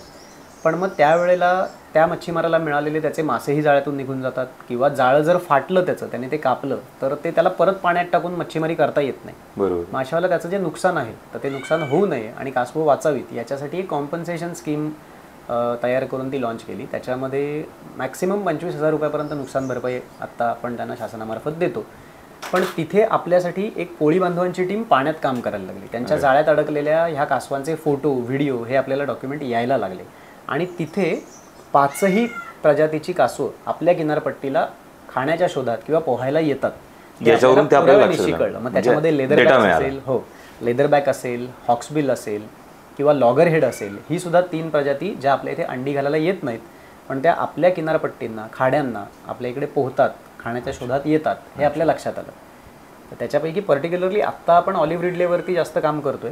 मग त्याच्यामध्ये किनाऱ्यावरती असलेल्या सुरूंमुळे त्यांना कसा त्रास होतोय किंवा तिथल्या मार्वेलींमुळे त्यांच्या अंड्यांना काही त्रास होतो का, किनाऱ्यावर असलेली एक लाल प्रकारची मुंगी आहे तर तिच्यामुळे काही ह्या अंड्यांना त्रास होतो का, तापमानावरती अंड्यांची उबवण जी ठरते तर त्याचा अभ्यास, असं वेगवेगळ्या कॉलेजच्या विद्यार्थ्यांनी त्यांचे मास्टर्सचे डेझर्टेशनचे विषय केले. दोघांची याच्यावरती काही विषय घेऊन PhD झाली. असं करता करता एक वेळ अशी आली की कुठेतरी आपली ही कासवं अंडी घालून झाल्यानंतर कुठे जातात नक्की, तर त्याचा एक अभ्यास व्हावा ह्या दृष्टीने पण मग शास्त्रीयदृष्ट्या गेली 2-3 वर्ष आपल्याकडे कामाला सुरुवात झाली. आणि तिथे खरं तर सॅटेलाईट ट्रान्समीटर बसवणं हे एक मोठं काम आपल्याकडे सुरू झालं. जे मला वाटतं एक वर्ष-2 वर्षापूर्वी गुहागरला झालं, त्यावेळेला तुम्ही तिथे होतात, एक मोठी टीम आली होती. प्लीज जवळ तो डे काय होता आणि कसं काम करता ॲक्च्युली ही गोष्ट? खरं तर असं होतं की 2021-22 आणि 22-23 ह्या टाईम ड्युरेशनला आपल्याला हे करायचं होतं. खरं तर 2021-22मध्येच हे करायचं होतं आणि त्यावेळेला आपल्याला 5 माद्यांच्या पाठीवरती हे सॅटेलाईट ट्रान्समीटर बसवायचे होते. पण त्यातले 2 ट्रान्समीटर हे wild life institute of India, देहरादूनला ही केंद्र सरकारची संस्था आहे, त्यांनी हे 2 सॅटेलाईट ट्रान्समीटर देऊ केले होते आणि 3 सॅटेलाईट ट्रान्समीटर मॅंग्रो फाउंडेशननी त्याचे पैसे दिलेले होते. आपण ते सॅटेलाईट ट्रान्समीटर न्यूझीलंडवरनं मागवलेले होते. पण कसं असतं की ह्या सगळ्या गोष्टी जरी करायच्या असल्या तर त्याला तुम्हाला राज्य सरकार आणि केंद्र सरकारची परवानगी लागते. बरोबर. मग सुरुवातीच्या काळात जेव्हा हे काम करायचं होतं की टॅगिंग करायचं आहे आणि मग राज्य शासनाची आपल्याला परवानगी मिळाली, केंद्र शासनाकडे आपण परवानगीचं पत्र दिलं. अर्थात हे सगळं काम मुंबईच्या मॅंग्रो फाउंडेशनमधून होत होतं. ज्या वेळेला आपल्याकडे केंद्र सरकारचं पत्र आलं आणि आपले ट्रान्समीटर न्यूझीलंडवरनं निघणार हे नक्की झालं, दुसऱ्या दिवसापासून लॉकडाऊनला खरं तर सुरुवात झाली होती. आणि तिथे विमानसेवा बंद झाल्यामुळे आपलं ट्रान्समीटर बसवायचं काम हे थांबलं. त्याच्यामध्ये 2020-21मध्ये व्हायचं होतं ते 21-22 थोडं पुढे गेलं 1 वर्ष. आणि 5 कासवं गुहागरला टॅग करायची असं ठरलं होतं.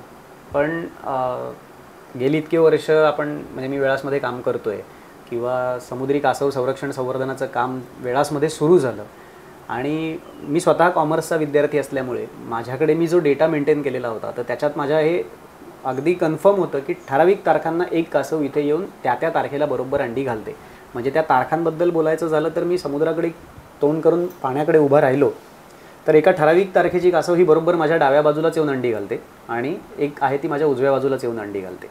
दिस इज अबाउट की लास्ट टाइम तुमच्याशी बोलताना हा मुद्दा आला होता, सो थोडं त्याच्यावरती थोडंसं एक प्रकाश करू आणि मग टाकू आणि मग थोडंसं पुढे जाऊ. की लोकांनी तुम्हाला ना असं विचारलं की तुम्ही खरंच असं सांगू शकता की आत्ता कासव इथून बाहेर येईल, आणि त्याच्यासाठी मे बी त्यांनी म्हणजे तुम्हाला असं समक्ष बसवून ते करूनही पाहिलं तुमच्याकडून की तुम्ही सांगितलं की आता या क्षणी इथून कासव बाहेर येणार आहे. तर मग मला म्हणायचं आहे ना की हा जो एक कनेक्ट बनला ना तुमचा, तो कनेक्ट खरंच लोकांना सांगा. त्यावेळेला मे बी कदाचित जास्त कळेल की मोहन उपाध्ये हे नाव जर का आज कासव मित्र आहे तर नुसतं कासव मित्र नाही, ते त्या नावाचा अर्थ या ठिकाणी किंवा त्या बिरुदाचा अर्थ म्हणजे खरंच अक्षरशः जगतायत. खरं सांगू तर मी एक नॉर्मल म्हणजे आपण जसं म्हणतो की डेटा मेंटेन केला आहे आणि 100% इमानदारीने हे काम केलं, त्याचं फळ मला मिळालं असं खरं तर मी इतके वर्ष मानत होतो.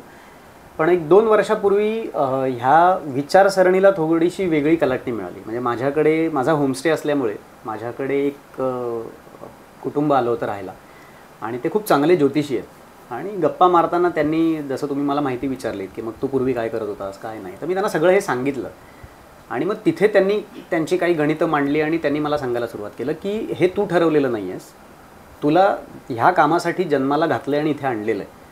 आणि मग त्यांनी मला जे चक्र सगळं सांगितलं की तिथे कुठेतरी मलाही असं झालं की नाही, थोडा विचार मीही करायला हवा आहे, कारण मी कधी विचार केला नाही.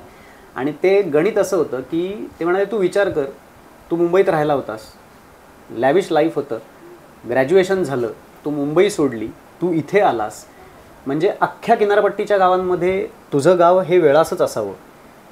सह्याद्री निसर्ग मित्र संस्था अख्ख्या कोकणात काम करते, त्यांना वेळासमध्येच आल्यानंतर इथे कासव अंडी घालतात हे कळावं, त्यांनी ह्या कामाची इथे सुरुवात करावी आणि त्याच्यानंतर गावात विचारल्यानंतर त्यांनी तुझं नाव सांगावं आणि मग तू ह्या कामामध्ये यावं.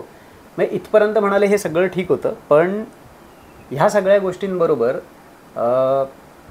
ज्या माणसाला हे काम करायला निवडलं, म्हणजे आपण म्हणतो की समुद्री कासव हे विष्णूचा दुसरा अवतार म्हणजे कुर्मावतार आहे, राईट. आणि ज्या माणसाला हे काम करायला निवडलं त्या माणसाचं नावही मोहन असावं, तोही विष्णूचाच अवतार होता म्हणजे कृष्ण. ते म्हणाले हे सगळं कुठेतरी ठरलेलं असतं, तू फक्त ते काम करतोयस. जेव्हा तुझी वेळ आली तुला इथे आणलं गेलं, त्याच्यानंतर तुला त्या कामात सहभागी केलं गेलं आणि त्यानंतर तू हे काम करतोयस. आणि म्हणून बऱ्याचदा असं होतं की जो काही नेस्टिंगचा काळ असतो, मी आता घरी जरी झोपलेला असेल, रात्रीत माझी झोप मोडली आणि मी उठून किनाऱ्यावर गेलो तर रात्री तिथे कासव अंडी घालत असतं. म्हणजे हे बऱ्याच जणांना खोटंही वाटेल, पण तिथे माझ्या ते लक्षात यायला लागलं की कुठेतरी ते कनेक्शन आहे. आणि तेवढ्याचसाठी म्हणून मग कदाचित हे सगळं चक्र, की भाऊंना ह्याच गावात म्हणजे डहाणू, पालघर, रायगड जिल्ह्यात काम केल्यानंतर त्यांना तिसऱ्या जिल्ह्यात पूर्ण केल्यानंतर चौथ्या जिल्ह्याच्या पहिल्या किनाऱ्यावरती त्यांना कळलं की इथे कासव अंडी घालायला येत आहेत. गावातल्या लोकांनी ते सांगणं किंवा त्यांना रिकामी टर्फलं किनाऱ्यावरती मिळणं, मग त्यांनी शोध घेऊन माझ्यापर्यंत पोचणं, मग मी ते काम करणं. आणि मी त्यावेळेला असं असणं की मला समुद्रात कासव असतं हे माहितीच नसणं.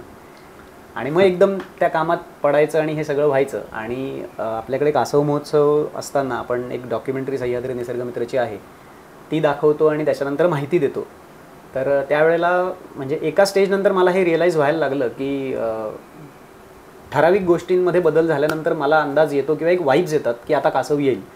तर तसं मी लोकांना बोलताना एकदा सांगितलं की असं असं आहे आणि मला हे लक्षात येतं की कासव बाहेर येईल. आणि त्याच्यामध्ये एक आमचे पत्रकार मित्र आहेत, म्हणजे त्यावेळेला ते पत्रकार म्हणून आले होते, तर त्यांचं नाव अक्षय मांडवकर म्हणून आहे, ते मुंबई तरुण भारत. कदाचित त्यांचा विश्वास बसला नसेल की असं कोणी सांगू शकतं की आता या क्षणी बघायचं होतं. शेवटी ते पत्रकार आहेत, तर त्याच्यामुळे ते पुढच्या वर्षी आले. म्हणजे ते जेव्हा आमचं पहिल्यांदी बोलाचाली झाली आणि त्यांना असं वाटलं की नाही अरे हे काम जरा चांगलं वाटतंय, मी जायला पाहिजे, तिथपासून ते आपल्याकडे यायचे.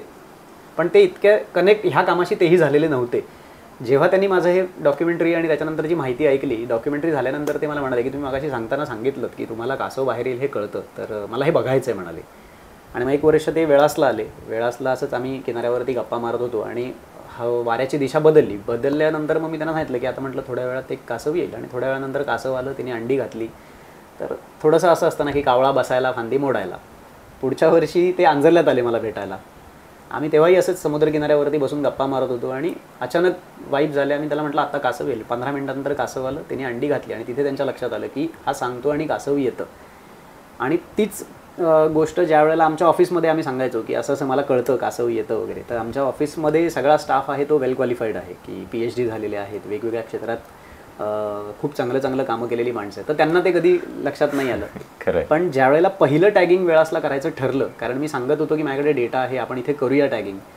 तर त्या तारखा होत्या 24 जानेवारी ते 26 जानेवारीच्या, की त्यावेळेला इथे टॅगिंग करायचं ठरलं. आणि त्यावेळेला सगळा स्टाफ WIAची त्यांची असिस्टंट टीम, कारण WIAचे जे मेन रिसर्चर आहेत सुरेश कुमार सर, ते पोचायचे होते वेळासला. सगळी टीम इथे आतल्याच खोलीत कोणाचं ना कोणाचं काहीतरी काम चालू होतं. आणि मी आणि आमचा एक फॉरेस्ट गार्ड, त्यावेळेला मंत्री म्हणून आमचा एक फॉरेस्ट गार्ड होता, आम्ही दोघंजणं अंगणामध्ये मागच्या गप्पा मारत होतो. आणि बोलता बोलता मला सडन असं झालं, संध्याकाळी 6 वाजता. आणि त्याआधी आपण असं केलं होतं की 5 किनाऱ्यावरच्या बीच मॅनेजर्सला सांगून ठेवलं होतं की त्याच्यामध्ये आंजर्ले, केळशी, वेळास, हरिहरेश्वर आणि मारळ असे किनारे होते, की 5 पैकी कुठलेही. कारण मी म्हटलं तसं की तेवढा विश्वास ऑफिसवाल्यांना नव्हता की हा सांगतोय त्यावेळेला कासव येईल. त्याच्यामुळे त्यांनी एक सेफर साईड 5 किनारे ठेवले होते प्रिपेअर करून. किनाऱ्यावरती आपल्याकडे कुठेतरी कासव आलं तर ते आपल्याकडे असावं, कारण हा सांगतोय पण त्यावेळेला ती येईल याची गॅरंटी नाही. आणि सडन बोलता बोलता मला असं झालं, आपण त्यावेळेला आपल्या बीच मॅनेजरला किनाऱ्यावर थांबवलं होतं की तुम्ही संध्याकाळपर्यंत पेट्रोलिंग करा, पूर्ण नाईट आम्ही मारू. सो संध्याकाळचे आपले 2 बीच मॅनेजर तिथे गस्तीला होते. आणि मला सडन असं हे झालं की नाही आता आपण किनाऱ्यावर इथनं उठून जायला पाहिजे. मी गार्डला सांगितलं चल म्हटलं आत्ता निघायचं, म्हटलं आतमध्ये सांगूया, ह्यांना जाऊन सांगूया की खाली कासव येईल, आपण जाऊया. बोलून आलो, घरात आलो आणि ह्यांना सगळ्यांना सांगितलं की आत्ता मला वाटतं की कासव येईल, आपण किनाऱ्यावरती जायला पाहिजे. एवढंच सांगेपर्यंत गावात आत्ता आपल्याकडे बीच मॅनेजर 2 आहेत, देवेंद्र पाटील आणि वीरेंद्र पाटील. तर मला वीरेंद्रचा फोन आला की एक कासव पाण्यातनं बाहेर येत आहे. आणि तिथे सगळे ऑफिसचा स्टाफ अख्खा शॉक झाला की माझा फोन घरात होता चार्जिंगला लावलेला, मी गार्डबरोबर गप्पा मारतोय आणि सडन मी त्याच्यासमोर सांगून उठून इथे येतोय की आत्ता कासव येईल, आपण जाऊया. आणि तिथनं फोन येतो की खाली कासव बाहेर पडतोय. सगळे असे शॉक होते की आपण जायला पाहिजे किनाऱ्यावर. मग आमचं मॅंग्रोव्ह फाउंडेशनचं एक सोनेरेशिया म्हणून मॅगझिन येतं, तर मग आमचे जे डेप्युटी डिरेक्टर आहेत ते PhD आहेत, मानस मांजरेकर, डॉक्टर मानस मांजरेकर. तर त्यांनी जो एक त्यांच्या अनुभवांचा लेख लिहिला, त्याच्यामध्ये हे लिहिलं की मी आजपर्यंत ऐकलं होतं पण मी हे अनुभवलं की हा सांगतो आणि त्यावेळेला कासव येतं बाहेर. सो ही एक कनेक्टिव्हिटी होत गेली की तिथे लक्षात यायला लागलं की कासव येतं. आणि सुरेश कुमार सर येतील त्यावेळेला आपल्याकडे कासव पाहिजे हा सगळ्यात पहिला मुद्दा होता इथे. तिथे असं झालं की रात्री 9 वाजता सुरेश कुमार सर आले, संध्याकाळी 6 वाजताच आमच्या ताब्यात कासव होती. सो आम्ही त्यांच्या मागे लागलो, सर कासव मिळाले, तुम्ही लवकर पोचा आता. आणि त्याच्यानंतर मग असं होतं की आता एक झाली तर दुसरी कासव मिळेल की नाही. त्याच रात्री 9:15च्या वेळेला आंजरल्यात दुसरी कासव मिळाली. पण 25 जानेवारीला पहाटे इथे अजून 2 माद्या येऊन अंडी घालून गेल्या. म्हणजे मी जे सांगितलं होतं की आपले 2 टॅग इथे होऊ शकतात, तर 3 माद्या येऊन आपल्याकडे गेल्या होत्या, पण एक टॅग आपण वेळासला केलं, एक आंजर्लेत केलं. आणि त्याच्यानंतरचा दुसरा फेज आपला होता 15 फेब्रुवारी ते 20 फेब्रुवारीचा गुहागरमध्ये. तिथे आपल्याला 3 माद्यांना टॅग करायचं होतं. आणि तिथे तर असं होतं की इथे 2 माद्यांना टॅग केल्यानंतर एक्साइटमेंट आम्हाला खूप होती की अरे हे भारताच्या पश्चिम किनारपट्टीवरती हा पहिला प्रयोग होता. कारण त्याचं महत्त्वाचं कारण असं आहे की भारताच्या पूर्व किनारपट्टीला ओरिसा राज्य जिथे आहे, तर त्या राज्यामध्ये खूप मोठ्या संख्येने ही कासव अंडी घालायला येतात. तो बीच आय गेस बंदच केलाय माणसांसाठी की त्यांनी जायचं नाही तिथे. एक्झॅक्टली. तर तिथे टॅगिंग करणं खूप सोपं असतं, कारण चॉईस असतात की ही मादी घ्यायची का ती, कारण एका ठराविक वजनाची असलेल्याच मादीच्या पाठीवर ते बसवलं जातं. आणि आमचं नशीब चांगलं होतं की 5 माद्या ज्या मिळाल्या त्या सगळ्या वजनाला व्यवस्थित भरल्या, त्याच्यामुळे आपल्याला बरोबर त्या माद्यांच्या पाठीवरती ते बसवता आलं. पण इथे जे नेस्टिंग होतं, म्हणजे ओरिसामध्ये जे नेस्टिंग होतं ते मास नेस्टिंग आहे, आणि आपल्याकडे जे नेस्टिंग आहे ते स्पोरॅडिक नेस्टिंग. म्हणजे आज एक कासव येतं, 4 दिवसांनी येतं, अमावस्या किंवा पौर्णिमेला 2-3 आल्या ते येतात, नाहीतर कधी कधी नाहीच येत. अशा वेळेला एक्झॅक्ट तारखा सांगणं, तुमच्याकडे WIAची टीम इथे असणं आणि हे सगळं जुळून येणं कठीण आहे. तर त्याच्यामुळे गुजरात, महाराष्ट्र, गोवा, कर्नाटक, केरळा ह्या सगळ्या राज्यांमध्ये आपल्याकडे हे कन्झर्वेशनचं काम चालू आहे.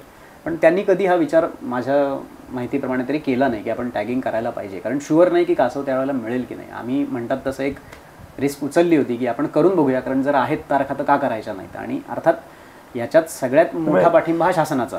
नाही, त्याच्यापेक्षा पण एक मोठी गोष्ट काय माहिती आहे काय, तो बिलीव्ह असणं गरजेचं आहे की ती नाही करूया ना, होईल नाही होईल ते सगळं मग ते जुळून येईल. कारण ही सगळी सृष्टी मे बी तुमच्या वाईबशी इतकी कनेक्ट झाली की ते सगळं जमत गेलं आणि ते होत गेलं. आणि अर्थात मग ते टॅगिंग झालं. जसं मी पाहिलं तिथे, मी स्वतः होतो पाहायला, आणि त्यावेळेला पहिल्यांदा तिथे तुमची भेट झाली होती. पण त्यावेळेला आहे ना थोडंसं एक मी तुम्हाला इथे डेटाबद्दल एक जाऊ आपण, की इतकी वर्ष काम केल्यानंतर आता तुम्ही एक लास्ट इयर टॅगिंगपर्यंत पोहोचलात. तर फर्स्ट ज्या वेळेला टाईम होता त्यावेळेला तुमच्या हातात असा समोर काही डेटा आला का की इथे इतकी कासवं आत्तापर्यंत येऊन गेली, इतके नेस्ट होतात, इतकी अंडी वेळासला बाबा सापडली?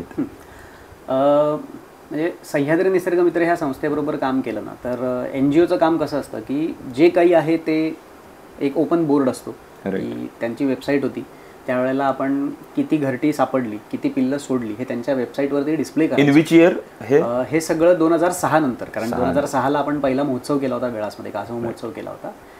आणि म्हणजे आपण म्हणतो तसं डे 1 म्हणजे 2002 सालापासून ते सह्याद्री निसर्ग मित्र काम करत असेपर्यंत प्रत्येक बीचचा डेटा त्यांच्याकडे मेंटेन केलेला होता. त्याच्यानंतर एक फॉरेस्ट डिपार्टमेंटकडे हा डेटा डिव्हिजन वाईज जायला लागला. म्हणजे जसं रायगडची वेगळी, रत्नागिरीची वेगळी, सिंधुदुर्गची वेगळी, तिथे हा डेटा जायला लागला. पण फॉर्मॅट सेम होता की आपण एक फॉर्मॅट तयार केला की त्या पद्धतीने हे जायला पाहिजे. आणि गेल्या 2-3 वर्षामध्ये मॅनग्रोव्ह फाउंडेशन, सह्याद्री निसर्ग मित्रांनी एकत्रित येऊन एक मोबाईल ॲप तयार केलं, M-Turtle ॲप म्हणून. आणि आपण ते सगळ्या बीच मॅनेजरना शिकवलं आहे. जे आपले जुने बीच मॅनेजर्स आहेत तर त्यांच्याकडे मोबाईलला ते ॲप आहे. तर त्याच्यामुळे ते ज्या वेळेला, म्हणजे पूर्वी असं होतं की मी आज घरटं सापडलं तर मी आजच्या तारखेला ते लिहून ठेवणार, आणि मग त्यांना जेव्हा पिल्लं बाहेर पडतील ते लिहून ठेवणार, आणि अख्खा सीझन झाल्यानंतर फॉरेस्ट गार्डला तो डेटा ताब्यात देणार किंवा सह्याद्री निसर्ग मित्राच्या ताब्यात देणार. मग तिथून तो रेंज ऑफिसमधनं डिव्हिजन ऑफिस वगैरे असा तो सगळा हळूहळू कारभार होता. आता ॲपमुळे असं सोपं झालं आहे की मी इथे एक घरटं झालं, त्याच्यात किती अंडी मिळाली, मग ती जागेवरती नैसर्गिक ठेवली का उचलून आणली हे तिथल्या तिथे भरायचं आहे. 5व्या मिनिटाला ज्या व्यक्तीला त्या ॲपचा ॲक्सेस आहे त्याला कळतं कुठल्या बीचवरती, कुठल्या एरियामध्ये, कारण त्याचं GPS लोकेशनसुद्धा त्याला जातं. कारण तिथे एक फोटो काढायचा आहे, जिथे अंडी सापडली त्याचा एक फोटो काढायचा की जेणेकरून GPS लोकेशन मिळतं. हे फक्त डिपार्टमेंटसाठीचं ॲप आहे की हे कोणी ॲक्सेस करू? नाही, डिपार्टमेंट आणि जे लोक आपल्यासाठी कासवाची अंडी गोळा करण्याचं काम करतात, म्हणजे ज्याला आपण बीच मॅनेजर्स म्हणतोय, तर त्यांच्यासाठीच फक्त हे आत्ता आहे की तिथे आपल्याला हा डेटा कलेक्ट करणं खूप सोपं झालं. पण त्याचबरोबर शेवटी कसं आहे, टेक्नॉलॉजी जितकी वापरावी त्याचबरोबर जुन्या गोष्टीसुद्धा टिकवाव्यात. त्याच्यामुळे आजही त्यांच्याकडे रजिस्टरसुद्धा दिलेलं असतं. त्या रजिस्टरवरती सुद्धा त्यांनी नोंदी करायची की उद्या जर काही प्रॉब्लेम झाला, ड्राईव्हवरती आपला डेटा गेला, तर आपल्याकडे लेखी असणं हे महत्त्वाचं आहे. त्याच्यामुळे लेखीसुद्धा त्यांच्याकडे ते दिले. मग त्याचा फॉर्मॅट कसा असावा तर तेही त्यांना आखून दिलं आहे की घरटं क्रमांक, घरट्याची तारीख, अंडी, मग त्याच्यानंतर पिल्लांचं एक वेगळं हे केलं जातं सेक्शन. त्याच्यामुळे आपलं एक फोल्डर वेगळं असतं फक्त घरट्यांचं, एक फोल्डर वेगळं असतं ते फक्त पिल्लांसाठीचं. मग तो डेटा गोळा करतो. पण 2002ला, म्हणजे आता आपण रत्नागिरी जिल्ह्यात आहोत, तर आपण प्रत्येक जिल्हावाईज डेटा कलेक्ट केलेला आहे. तर रत्नागिरी जिल्ह्यात 2002ला ज्या वेळेला सुरुवात केली त्यावेळेला 152 घरटी आपल्याला रत्नागिरी जिल्ह्याच्या किनाऱ्यांवरती सापडलेली होती. त्यावेळेला आपल्याकडे साधारणपणे एक 12-13 किनारे होते जिथे ही घरटी व्हायची. त्याच्यानंतर मग अंडी घालून झाल्यानंतर त्यातनं पिल्लं आली आणि त्यातल्या ज्या माद्या पाण्यात जातील तर त्या साधारण 15-20 वर्षानंतर सक्षम होतात अंडी द्यायला. आणि आत्ता आपल्या ह्या प्रकल्पाला 21 वर्ष पूर्ण झाली. मग जसं प्रकल्पाला 15 वर्ष पूर्ण झाली, आपण दरवर्षी डेटा तर कलेक्ट करत होतो, पण मग तो डेटा कंपाईल करून 15 वर्ष पूर्ण झाल्यानंतर आता आकडा वाढताना दिसतोय का, त्याचा अभ्यास सुरू झाला. आणि मग जिथे 15 वर्ष पूर्ण झाली तिथे आपल्याकडे 14 किनारे आणि 172 घरटी, 272 घरटी आपल्याला सापडली. म्हणजे आकडा 152 वरनं 272 वरती आला. तो आकडा आपल्याला वाढताना दिसला. त्याच्यानंतर मग जसं प्रकल्पाला 20 वर्ष पूर्ण झाली, आपण पुन्हा एकदा तो डेटा कंपाईल केला. म्हणजे गेल्या वर्षीचा आकडा आपण बघितला तर गेल्या वर्षी आपल्याकडे 16 किनारे आणि आपल्याला 620 घरटी सापडली. आकडा खूप चांगला वाढला. याचा अर्थ सोडलेली पिल्लं जगतायत आणि आता ती मोठी होऊन परत त्यातल्या माद्या ह्या किनाऱ्यावरती येत आहेत असं आपण म्हणू शकतोय. आणि यावर्षी आपला आकडा खूपच चांगला होता. साधारण 890 घरटी आणि 16 किनारे आपले झाले. म्हणजे आपल्या किनाऱ्यांची संख्या वाढायला लागली. 16 म्हणजे फक्त महाराष्ट्रातलेच 16 आहेत? फक्त रत्नागिरी जिल्ह्यात. फक्त रत्नागिरी जिल्ह्यात 16 रत्नागिरी जिल्ह्यात 16 गेले. आय गेस मी तुम्हाला भेटलो त्यावेळेला 5च किनाऱ्यांवरती होत होती. आपल्याकडे त्यावेळेला इकडच्या पट्ट्या म्हणजे कसं आहे, आपल्याकडे फॉरेस्ट रेंज ऑफिस जे आहे, म्हणजे आता दापोली रेंजमध्ये आपल्याकडे 8 किनारे आहेत, गुहागर रेंजमध्ये 2 आहेत, रत्नागिरीमध्ये 4 आहेत, असे ते एक एक किनारे होते. त्याच्यामुळे डिव्हाइड केले की ते कमी दिसतात, एकत्र केले की ते जास्त. पण त्यावेळेला एकत्र केल्यानंतर सुद्धा आपल्याकडे 12-13च होते. आता ती संख्या वाढताना दिसते आपल्याला. आणि गावातल्यांचा रिस्पॉन्स खूप चांगला आहे त्याच्यासाठी. त्याच्यामुळे एखादा किनारा की जिथे आपला माणूस काम करत नाही, पण तुमच्यासारख्यांचे व्हिडिओज असतील किंवा जे यूट्यूब इन्फ्लुएन्सर आहेत तर त्यांचे व्हिडिओज असतील, ह्या लोकांनी ज्या काही गोष्टी त्यांच्या माहितीद्वारे आज लोकांपर्यंत पोहोचवल्यात, तर लोकांनी बघून वाळूवरचे ट्रॅक बघून किंवा आपण इथे जी डॉक्युमेंटरी आणि माहिती देतो, तर काही वेळेला पर्यटकांनी सुद्धा फोन केला आहे की आम्हाला असा ट्रॅक दिसतोय, तुम्ही जरा माणसं पाठवून चेक करा इथे अंडी आहेत का वगैरे असं. आणि तसं आपल्याला सगळ्यात पहिलं घरटं गणपतीपुळ्याला मिळालं. एका पर्यटकांनी फोन केला की आम्हाला इथे ट्रॅक दिसतोय पण आम्हाला काही कळत नाही की अंडी शोधायची कशी, तर तुम्ही कोणाला तरी पाठवा.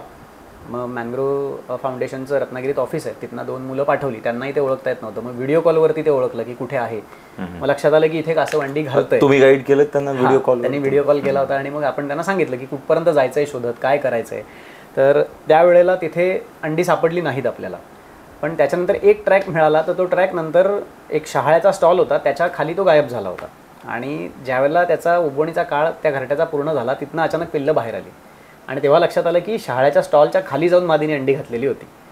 म्हणजे तिथे एवढी गर्दी असताना कासव अंडी घालू शकतं. मग तिथे आपण बीच मॅनेजर नेमले वन विभागाकडून आणि तिथपासून ते सुरू झालं. आणि आज वर्दळीचा जरी किनारा म्हटला तरी 50पेक्षा जास्त घरटी त्या किनाऱ्यांवरती आपल्याला सापडतात. सो पर्यटकांमुळे, यूट्यूब किंवा असे तुमच्यासारखे व्हिडिओ करणाऱ्या लोकांमुळे आपल्याला हे किनारे मिळायला लागले. जसं यावर्षी भाटीच्या किनाऱ्यावरती आपल्याला गर्दीचा बीच आहे सगळा आणि अगदी जवळून रस्ता सगळं आहे, पण तिथे सुद्धा आपल्याला 8 घरटी मिळाली. खूपच डिस्टर्बन्स आहे तिथे. आवाज असेल, लाईट असतील, लाईट पोल्युशन किंवा आपण त्याला नॉईज पोल्युशन म्हणू, आणि अजून कचरा असेल किंवा काही मॅनमेड किंवा माणसं जात असतील, गाड्या जात असतील, सो तरी तिथे घरटी सापडत आहेत. आणि हे कशामुळे कळतंय तर तुम्ही जी एक सुरुवात केलीत ती सुरुवात इतकी मोठी झाली, इतकी वाढत चालली आहे आता की प्रत्येकाला असं वाटतं की आपण यात थोडंसं कॉन्ट्रीब्यूट करू. आणि प्रत्येकजण आपलं काम करतं. अरे दिसलं तर लिस्ट कळवू तरी. मी नाही करू शकणार तर जी करणारी माणसं आहेत त्यांना आपण इथे घेऊन येऊ. त्याच्यामुळे आपण काय करतोय, मग आता ह्या गोष्टी अजून लोकांपर्यंत पोहोचायला पाहिजेत. कारण आपण स्थानिकांमध्ये जनजागृती केली, म्हणजे वेगवेगळ्या जिल्हा परिषद शाळा असतील, ग्रामपंचायती असतील, तिथे फार पूर्वी सह्याद्री निसर्ग मित्रांनी कार्यक्रम केलेत.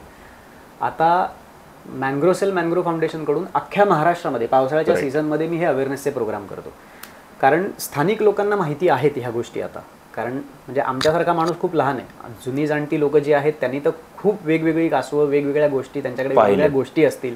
आम्ही त्यांना शिकवणं कुठेतरी ही चुकीची गोष्ट आहे, पण ती लोक आज आपल्याला सहकार्य करतात. पण मग पर्यटक म्हणून ज्यावेळेला बाहेरचा माणूस इथे येतो त्याला तर कळलं पाहिजे की इथे आल्यानंतर आपण काय करावं आणि काय करू नये आहे आणि काय करू नये. आणि आत्ताचा काळ म्हणजे आपली एक जनरेशन अशी होती की आपल्याला आई वडिलांनी सांगितलं गप्प बस तर आपण बसायचो. आत्ताचा काळ असा आहे की मुलं सांगतात आणि आई वडील ऐकतात.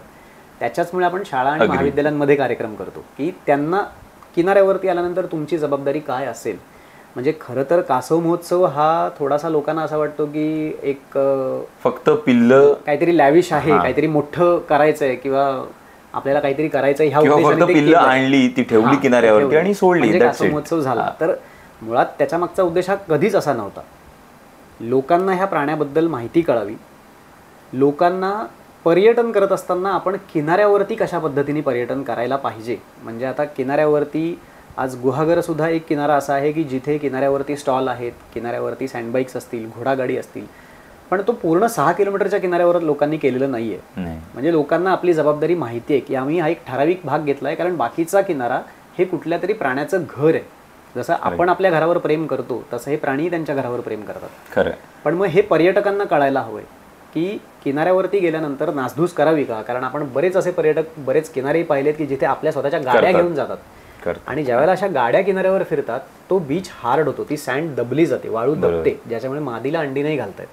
मग हे आपण त्यांना सांगणं हे गरजेचं आहे. म्हणून आपण शाळा कॉलेजेसमध्ये कार्यक्रम करतो की भविष्यातली एक पिढी ज्यावेळेला इथे पर्यटन करायला येईल त्यांना माहिती असेल की पर्यटन कशा पद्धतीचं असावं.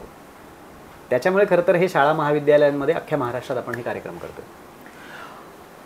आता ना हे सगळं ऐकल्यानंतर मध्ये एक ना मी डिबेट ऐकला. म्हणजे एक प्रश्न आला असा मला की ज्यावेळेला आता मी असा इव्हेंट ऑर्गनाईज करतो, वेळासला येतो किंवा गुहागरला लोकांना घेऊन जातो आणि जस्ट अवेअर अबाउट, मला काही तुमच्या इतकी माहिती नाही देत आहेत, पण तुमच्याकडून ऐकलेलं, तुम्ही जे सांगितलेलं असतं की बाबा ती पिल्लं आहेत ती कशी जातात, मादी कशी येते, त्यांना काय म्हणतात, म्हणजे ती कोणत्या जातीची आहेत, हे इतकं तर आम्ही सांगतो. पण त्यावेळेला मला एक प्रश्न आला की तुम्हाला असं नाही वाटत की तुम्ही थोडंसं अगेन्स्ट द नेचर, म्हणजे निसर्गाच्या विरोधात जाऊन ती मादी आली की तिची अंडी ही नैसर्गिक पद्धतीने नव्हे, तिचं नेस्ट खणून काढणं, ते दुसरीकडे प्लेस करणं आणि ती सगळीच्या सगळी कंजर्व करण्याचा प्रयत्न करणं, तुम्ही त्यांना निसर्गाच्या हवाले का नाही करत? त्यांचे प्रेडेटर्स आहेत, ते त्यांना खातील किंवा ते स्वतःच्या हिमतीवरती जातील, असं का नाही करत? हे इंटरफेरन्स नाही आहे का, असं त्यांनी मला प्रश्न विचारला.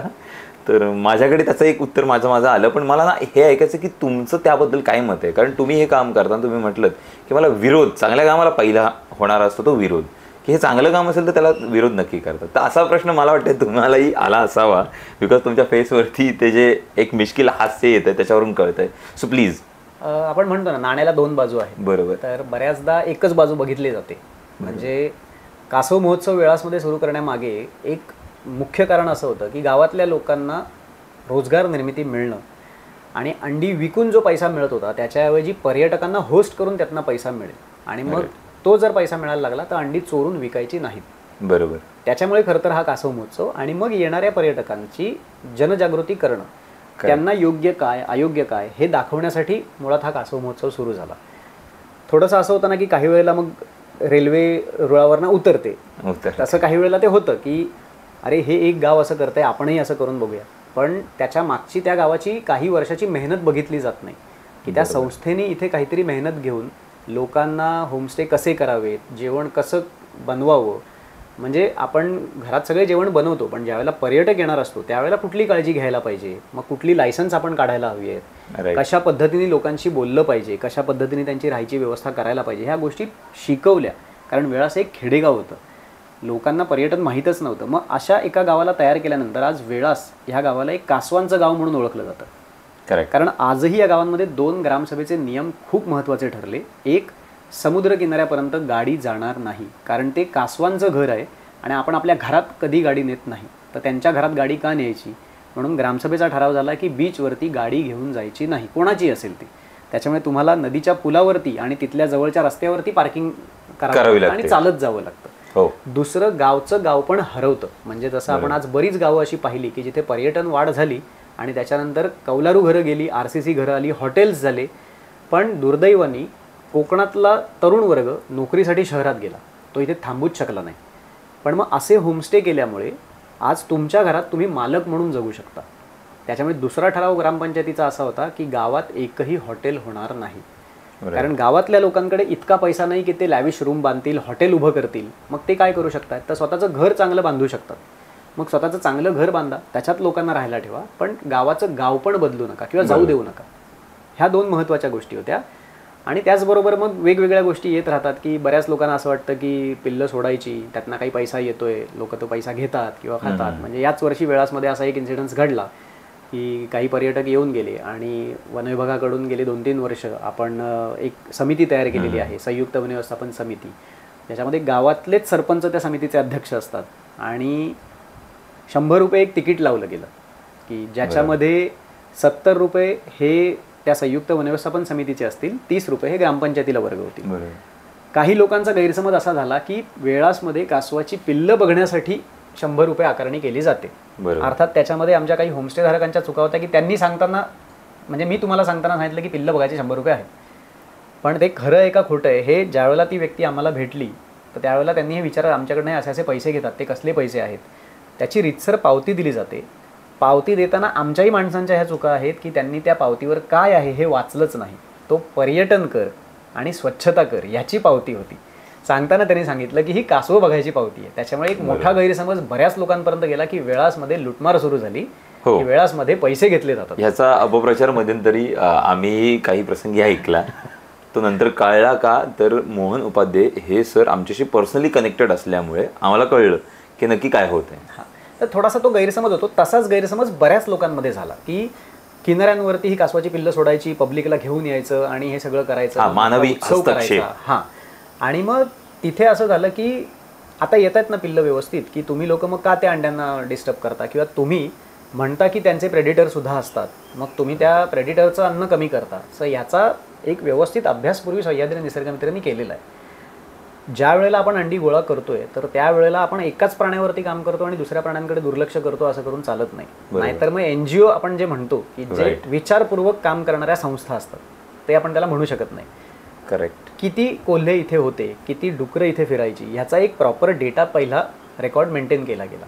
अंडी गोळा केल्यानंतर ती संख्या आज तशीच राहते का 10-15 वर्षानंतर, का ती कमी होते? जर कमी झाली तर ह्याचा अर्थ आपण निसर्गाच्या गोष्टींमध्ये हस्तक्षेप करतोय. कारण त्यांचं खाणं आता तिथे मिळत नाही म्हणून ते समुद्र किनाऱ्यावर येत नाहीत, किंवा त्यांची संख्या, त्यांचं पोट भरत नसल्यामुळे त्यांची संख्या कमी व्हायला लागली. त्याच्यामुळे आपल्याकडे त्याही गोष्टींचा डेटा आहे की पूर्वीच्या काळात जेव्हा हे काम सुरू झालं त्यावेळेला कोल्ह्याची एक जोडी, एक तरस होतं, एक कोल्ह्याची जोडी होती आपल्या इथे. त्याच्यानंतर डुकरांची संख्या शक्यतो विचारू नये कारण ती खूप वाढत जाते, पण किनाऱ्यावरती डुकरांचा प्रेझेन्स होता. आता 21 वर्ष या प्रकल्पाला झाल्यानंतर आपण 21 वर्ष अंडी गोळा करणं आणि हे सगळं करतोय, तर आता त्यांची संख्या कुठेतरी कमी व्हायला पाहिजे होती. इथे उलट झालं. आज इथे कोल्ह्यांच्या 5 जोड्या झाल्यात, 2-3 तरस दिसतात, डुकरं किनाऱ्यावर राजरोज फिरतात. एवढंच नाही तर किनाऱ्यावरती हल्ली बिबट्या फिरायला लागलाय. म्हणजे आपण जर अंडी गोळा करून ठेवतोय तर त्यांच्या प्रेडिटरला, म्हणजे त्याचं एक साधं सोपं उदाहरण सांगेन की पंचपक्वान्नांनी भरलेलं ताट असेल, त्यातला एक पदार्थ काढला तर समोरच्या माणसाला कळतही नाही, तो पूर्ण जेवतो आणि त्याचं पोट भरतं. नक्की काय कमी झालं? आज आपण त्यातला एक भाग काढून घेतलाय, करेक्ट, बाकीच्या गोष्टी तिथेच आहेत. पण अंडी गोळा करून हॅचरीमध्ये आणण्यामागचा मुळात उद्देश हा आहे की माणसांच्या चुकांमुळे ह्या कासवांची संख्या कमी झाली. माणसांच्या चुकांमुळे बऱ्याच किनाऱ्यांची प्रोफाईल बदलली. किनाऱ्यांवरती बंधारे घातले गेले, किनाऱ्यावरती अतिक्रमणं झाली. याच्यामुळे किनारे काही ठिकाणी खूप कमी झाले. म्हणजे किनारा श्रिंक होतो म्हणतात, किंवा सँड इरोजन होते, म्हणजे वाहून जाते. की मी गुहागरच असल्या कारणाने मी माझा किनारा फार लहानपणापासून पाहत आलोय, तर मला कधी कधी अचंबा वाटतो की त्याचा जो नॉर्मल एका त्या सुक्या वाळूचा जो किनाऱ्याचा जो भाग होता तो केवढा मोठा होता हे मला आत्ता आठवतं. आणि आत्ता ज्यावेळेला मी पाहतो त्यावेळेला तो अगदीच नाही आहे, नाहीसा झालाय. तर मग ते दिसतं. आणि मग तेच आहे ना की आज तुम्ही हे सांगू शकता, पण उद्या तुमची नातवंड असतील तर ते म्हणणार नाही किनारा एवढाच असतो. जे आज आम्ही अनुभवतो की एखाद्या शाळेच्या मुलाला समुद्र किनाऱ्याचं चित्र काढायला सांगायचं तर तो त्या किनाऱ्यावरती सुरुचित झाडं त्या चित्रात काढतो, कारण त्यांनी तेच पाहिलंय किंवा आपण त्यांना तेच दाखवलंय. स्थानिक झाडं तिथे असतात हे आपण पूर्णपणे विसरलो. वादळी वारे आत्ता आले म्हणून आपल्याला लक्षात आलं की अरे वादळी वारे आहेत, मग सुरूची लागवड करा आणि हे, पण ते सुरूचं झाड स्थानिक आहे की नाही हे तुम्ही 1-2 पिढ्या आधीच्या लोकांना जर विचारलं तर ते सांगतील ही झाडं कधीच नव्हती. तसंच जुन्या लोकांना जर विचारलं की हा किनारा कसा होता तर ते सांगतील. म्हणजे एक पर्यटक म्हणून मी एका वेळेला किनाऱ्यावरती जायचं आणि मग सांगायचं अरे ह्या किनाऱ्यावरती असं असं होतं, हे चुकीचं आहे. त्याच्यापेक्षा मी तिथल्या 1-2 पिढीच्या लोकांशी बोलेन की हे पूर्वीपासून असंच आहे का, आणि त्याच्याचमुळे तो एक सर्वे कंडक्ट केला जातो. तो त्याच्याचसाठी असतो की एक सेकंड हँड इन्फॉर्मेशन गोळा केली जाते. आज आपल्याकडे भरतीचं पाणी बऱ्यापैकी किनाऱ्यांवर कव्हर करतंय. बरोबर. आणि मादी ज्या वेळेला आपल्याकडे भरतीच्या 2 प्रकार आपल्याला माहिती आहेत, एक भांगाची भरती असते आणि एक उधाणाची भरती असते. बरोबर. उधाणाच्या भरतीला कासव आली तर ती बऱ्यापैकी बाहेर जाऊन अंडी घालून येते. पण जर भांगाची भरती असेल आणि त्यावेळेला जर मादी अंडी घालायला आली आणि त्याच्यानंतर जेव्हा उधाणाच्या भरतीला सुरुवात होते त्यावेळेला त्या अंड्यांपर्यंत पाणी जाऊन एक तर वाळू वाहून गेली तर त्याच्याबरोबर सगळी अंडी वाहून जातील. भांगाची भरती हा काय प्रकार असतो ते सांगा फक्त, म्हणजे उधाणाची भरती आणि भांगाची भरती ह्यातला डिफरन्स कळू देत. उधाण म्हणजे पाण्याला खूप मोठी वाढ होणं म्हणजे आज समजा किनारा आपल्याला 100 मीटर वाळू दिसते तर 50 मीटर बाहेर पाणी येऊ शकतं. बरोबर. पाण्याची पातळी वाढते आणि बाहेरपर्यंत येतं. ह्याला उधाण आलं असं म्हटलं जातं. हे युजली महिन्याच्या कोणत्या तिथीला किंवा साधारण तारखेला? दिवाळीनंतर ह्याची सुरुवात होते. म्हणजे दिवाळीनंतर साधारण भांगाची भरती आणि त्याच्यानंतरच्या एका काळामध्ये मध्येच उधाणाची भरती येते. अच्छा. आणि आत्ता आपण बघतो त्याला आपण उधाण म्हणतो कारण ते पावसाळी आहे. आता सगळ्या किनाऱ्यांवरती किंवा रस्त्यावरती सुद्धा बऱ्याच ठिकाणी तुम्हाला पाणी येताना दिसतं. आणि भांगाची भरती जसं आपण केसांचा भांग पाडतो आणि एक लाईन येते तर तसं ती एक पाण्याची लाईन असते. त्या लाईनच्या बाहेर कधी पाणी येत नाही शक्यतो. आणि ते पाणी शांत किंवा संथ असतं. उधाण म्हणजे ती लाट येऊन आपटते आणि त्या लाटांचा आवाज येतो जोरात. सो त्या ह्याच्यामध्ये बऱ्यापैकी किनारा जेव्हा कव्हर होतो पूर्वीच्या काळात म्हणजे जे भांगाच्या भरतीच्या काळात जी अंडी घातली गेली आहेत उधाणाच्या भरतीच्या लाटांच्या प्रेशरनी वाळू सुद्धा वाहून जाते. ती घरटी पण वाहून जायची. नाईलाज म्हणून आपल्याला ती घरटी उचलून ठेवावी लागतात कारण आपल्या चुकांनी संख्या कमी झाली आहे. आज आपल्याला ती वाचवणं गरजेचं आहे. मग हे त्याचं उत्तर आहे की जर का घरटं शिफ्ट होतं समटाइम्स ज्यावेळेला ते करावं लागतं तर ते का लागतं तर त्याच्या पाठीमागे माणसांच्या चुका. मग त्याच्यात स्थानिक आहेत किंवा शासनाकडून काही चुका झाल्या. बंधारे घातले गेलेत, बांध घातले गेले किनाऱ्यांवरती. त्याच्यामुळे म्हणजे आज काही किनारे तुम्ही बघाल तर अंडी सुरक्षित ठेवायला जाळी सुद्धा आपल्याला बांधायला बंधाऱ्याच्या वरच्या बाजूला करावं लागतं. आंजरले त्याचं जिवंत उदाहरण आहे. कारण खाली पूर्ण पाणी टेकतं तिथपर्यंत. त्याच्यामुळे म्हणजे आज जे काही वातावरणीय बदल होत आहेत त्याच्यामुळे ह्या गोष्टी करणंही गरजेचं आहे. पण त्याच्यामुळे दुसऱ्या कुठल्या जीवावरती काही परिणाम होतोय का किंवा त्यांचं घर नष्ट होतं का त्याचाही कुठेतरी एक अभ्यास होणं गरजेचं आहे.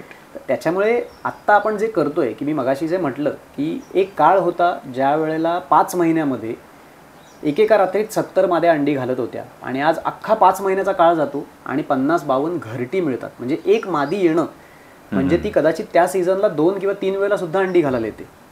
अशा 70 माद्या एका किनाऱ्यावरती तुम्हाला दिसत आहेत. मॅक्झिमम एक मादी किती वेळेस अंडी घालते? मॅक्झिमम 2 किंवा 3 वेळेला ती अंडी घालते एका सीझनमध्ये. आणि एका सीझन. आणि मग ती संख्या पहिली तिची 150 पर्यंत असेल, दुसऱ्या वेळेची ती 150 पेक्षा कमी असते, तिसऱ्या वेळेला ती 100 पेक्षाही कमी असू शकते. त्याच्यावरनं एक अंदाज लागतो. पण तेच महत्त्वाचं आहे की आज संख्या इतकी कमी झाली की एका काळात 300-400 माद्या जर किनाऱ्यावरती 5 महिन्यात येत असतील म्हणजे हा आकडा खूपच कमी सांगतोय मी. कारण एका रात्रीत 70 5 महिन्याचे दिवस काउंट करायचेत आपल्याला. बापरे. सो इतक्या माद्या होत्या आणि आज अख्ख्या सीझनला फक्त 50 एक घरटीच वेळासला मिळतात. 150 × 70 करावं लागलं. माझं गणित तितकं चांगलं नाही. आपण हे कॅल्क्युलेशन 15-7 दरच आहे म्हणजे 1050 किंवा 1500 आपण म्हणू 2000 माद्या म्हणू एका सीझनला किनाऱ्यावर येत होत्या. अशा गावावरती आज फक्त 50 घरटी मिळतात. मग त्या 20 माद्यांची आहेत, 30 माद्यांची आहेत की 50 माद्यांची हे आपण नाही सांगू शकत होत आत्ता. कारण एक मादी मल्टिपल वेळेला येऊन अंडी घालू शकते. सो हा जो काही आकड्यातली तफावत आहे ती पूर्ण करायला कुठेतरी आपल्याला तो समतोल राखायला तेवढं काम तर करावंच लागणार आहे. कारण समुद्र किती मोठा आहे हे सगळ्यांना कल्पना आहे. मग त्या संख्येने तेवढे मासे आणि तेवढी कासवही तिथे असणारच आहेत ना. कारण ह्यांचा एक स्वतःचा इकोलॉजिकल बॅलन्स जो मेंटेन करायचं काम असतं ते प्रत्येकाचं असायलाच पाहिजे. आज आपल्याला ह्या किनाऱ्यांवरती जेलीफिश मेलेले मोठ्या संख्येने दिसतात किंवा कोळी बांधव सांगतात जेलीफिश मारतात. ही समुद्री कासवं त्यांची संख्या नियंत्रित करतात. त्यांचीच संख्या कमी झाल्यामुळे जेलीफिशची संख्या वाढते. बरोबर. कुठेतरी ती सायकल बिघडते. याचा अर्थ अजूनही कासवं आपल्याला पाण्यामध्ये जिवंत सोडणं गरजेचं आहे. तर ते जेलीफिशची संख्या नियंत्रित राहील तर मच्छीमारांना उद्या मासे मिळतील. कारण ज्या भागात जेलीफिश असतो तिथे मच्छीमारांना मासेही मिळत नाहीत.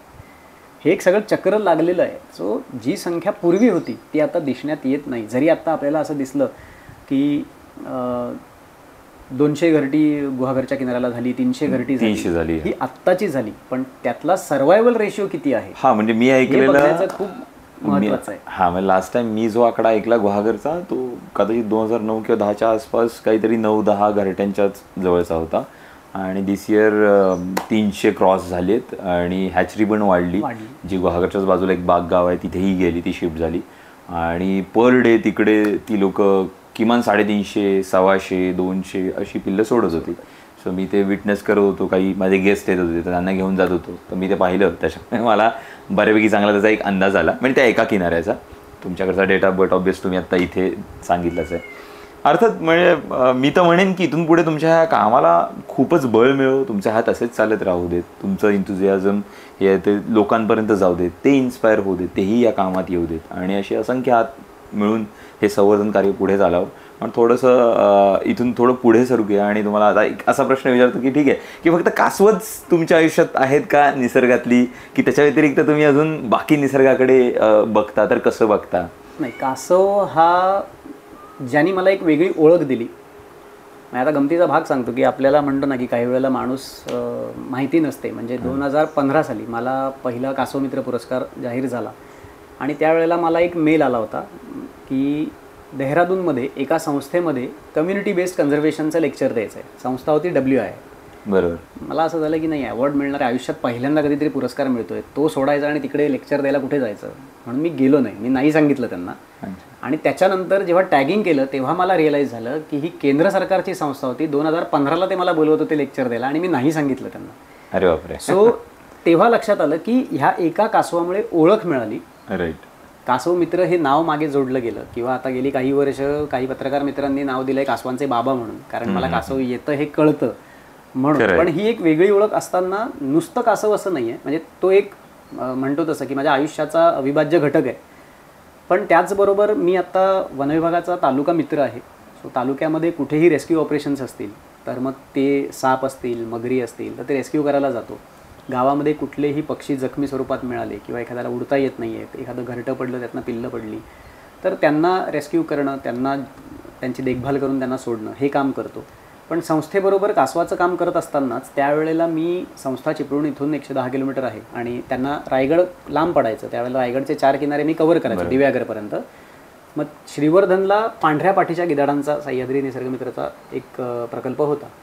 मग त्या गिधाडांवरती 4 वर्ष एक अभ्यास करायची संधी मला मिळाली. सो गिधाडांवरती अभ्यास केला की त्यांचं डे टू डे लाईफ काय आहे, ते काय करतात, बेसिक ऑब्झर्वेशन्स करायची होती. ती ऑब्झर्वेशन्स केली.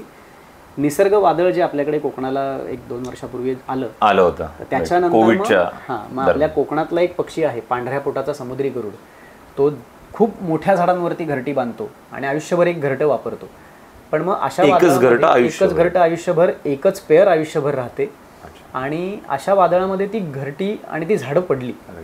आता तो काय करतो, कारण एवढी मोठी झाडं शिल्लकच नाही राहत, मग त्याचा बिहेवियर बदलतो का.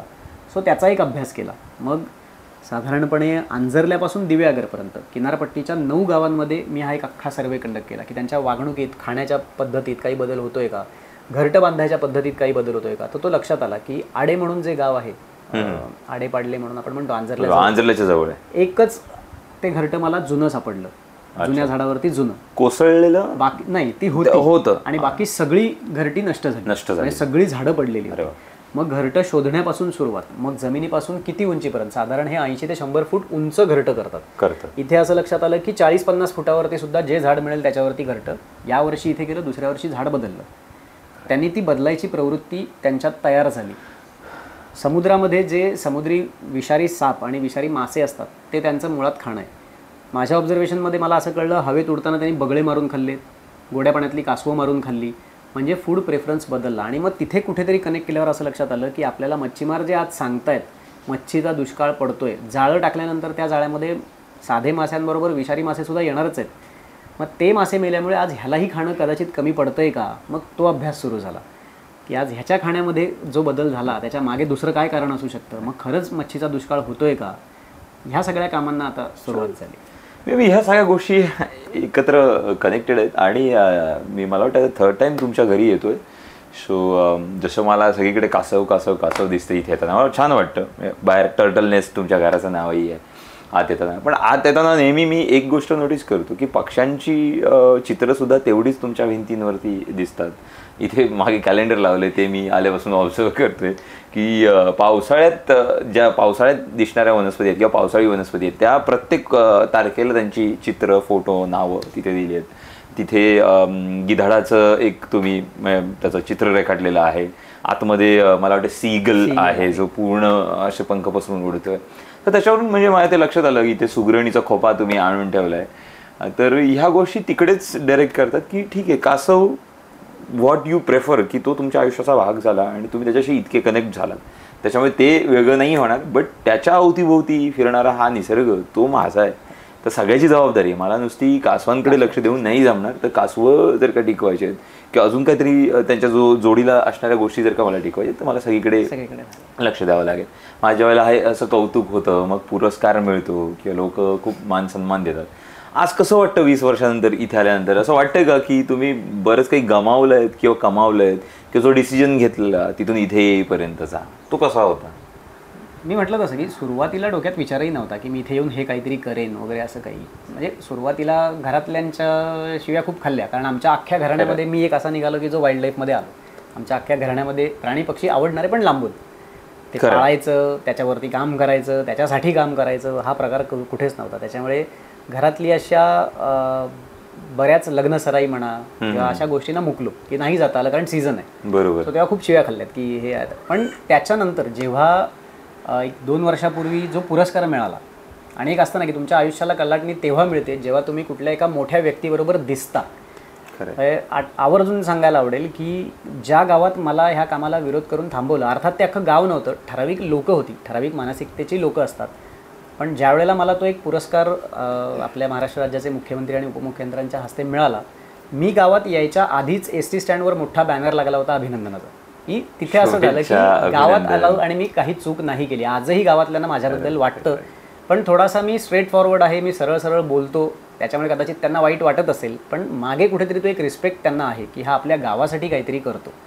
फक्त तो त्यांना दाखवता येत नाही. जसं मला खोटं बोलता येत नाही, जे आहे ते खरं बोलायचं आणि मोकळं व्हायचं, तसं त्यांना ते करता येत नाही. Agree, totally I believe. कारण हा थॉट मी रिलेट करतो.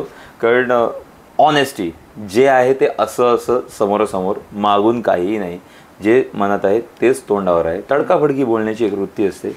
आणि तुमच्याबद्दल जसं मी तुमच्या पाठीही ऐकतो, तुमचं नाव चांगलंही ऐकतो, कधी वाईटही ऐकतो. तर आलेल्या मी तुम्हाला म्हटलं होतं की काही लोक तुमच्याबद्दल तशी हॅपी नाही आहेत. तर त्याच्यावरून कळतं की तुम्ही खरं बोलता, तुम्हाला काम करायचं आहे, तुम्हाला म्हणजे त्या कामात पाट्या टाकायच्या नाही आहेत, कोणाला दाखवण्यासाठी करायचं नाही आहे. तुमचा डिसिप्लिन आहे, तुमची शिस्त आहे आणि तुमचं पॅशन आहे, तुम्हाला ते खऱ्या मनाने करायचं. मग त्यावेळेला तिथे प्रश्नच येत नाही काही खोटं वागण्याचं. कारण मला वाटतं पहिल्यांदा ज्यावेळेला जो प्रश्न विचारला होता, कासवांना हाताळण्याच्या बाबतीत एक बातमी पेपरमध्ये आली होती, आणि त्यात रेफरन्स म्हणून त्या पत्रकार मित्राने मला म्हटलं की मी तुझ्या नावाचं बाबा बातमी देतो. मी म्हटलं मे बी काहीतरी चांगलं टाकणार असेल, बट ते निगेटिव्ह होतं, ते तुमच्यापर्यंत पोचलं, तुम्ही मला त्याच्याबद्दल खडसावलं किंवा विचारलं सुद्धा. आणि मी सांगितलं की सर ॲक्च्युली असं नाही आहे, असं झालं. तुम्ही ते समजून घेतलं, कदाचित दुसरं कोणी समजून घेतलं नसतं आणि तिथून पुढे भेटी झाल्या नसत्या, कदाचित मी तुमच्याशी बोललो नसतो. कारण तुम्हाला जर का असं वाटलं असतं की हा खूप निगेटिव्ह आहे, हा माझ्या कामाबद्दल खूप निगेटिव्ह वागतोय, पण तुम्ही ते जाणून घेतलं बाबा खरं काय आहे, तू तिथे तर माझ्याबरोबर काहीतरी वेगळं बोलत होतास. नाही, हाताची पाची बोटं सारखी नाहीत आपण म्हणतो ना. सो आपण तेवढा एक विचार करायचा की काम करत असताना, आणि म्हणू नये पण म्हणतात ना की मराठी माणसाची वृत्ती खेकड्याची आहे.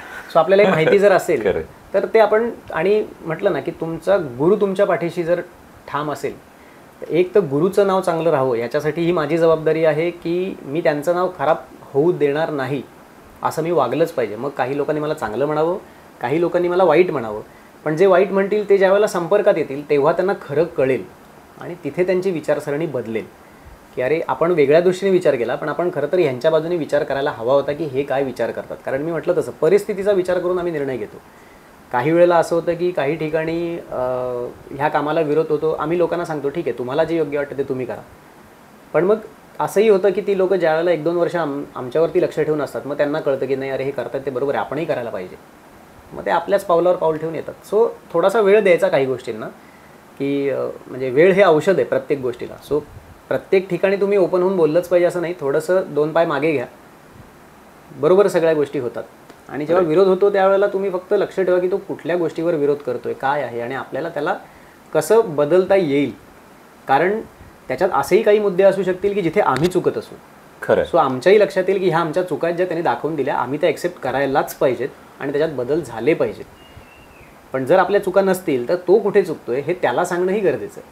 आज ही तुमची झालेली जी मुलाखत आहे ना, ती मे बी पर्सनली आम्हालाही काहीतरी देऊन जाईल आणि मे बी ऐकणाऱ्यांनाही कळेल, ते फार कनेक्ट होऊ शकतील. कारण याच्यात बऱ्याच प्रकारचे थॉट प्रोसेस आहेत की ह्या एका चळवळीच्या पाठीमागे आपण उभं असणं, ती इतकी मोठ्या वेळेपर्यंत निभावणं, 2 दशकं त्याच्यामध्ये आपण आहोत आणि तिथे आपण आपल्या जीवाचं रान करतोय, आपला लाईफ सॅक्रिफाईस करतोय, बट त्याच्यातही तुम्ही हॅपी आहात आणि ते तुम्हाला असं नाही वाटत आहे की हे कुठे वेस्ट गेलं, माझ्याकडनं हे निसटलं, मी ते गमावलं.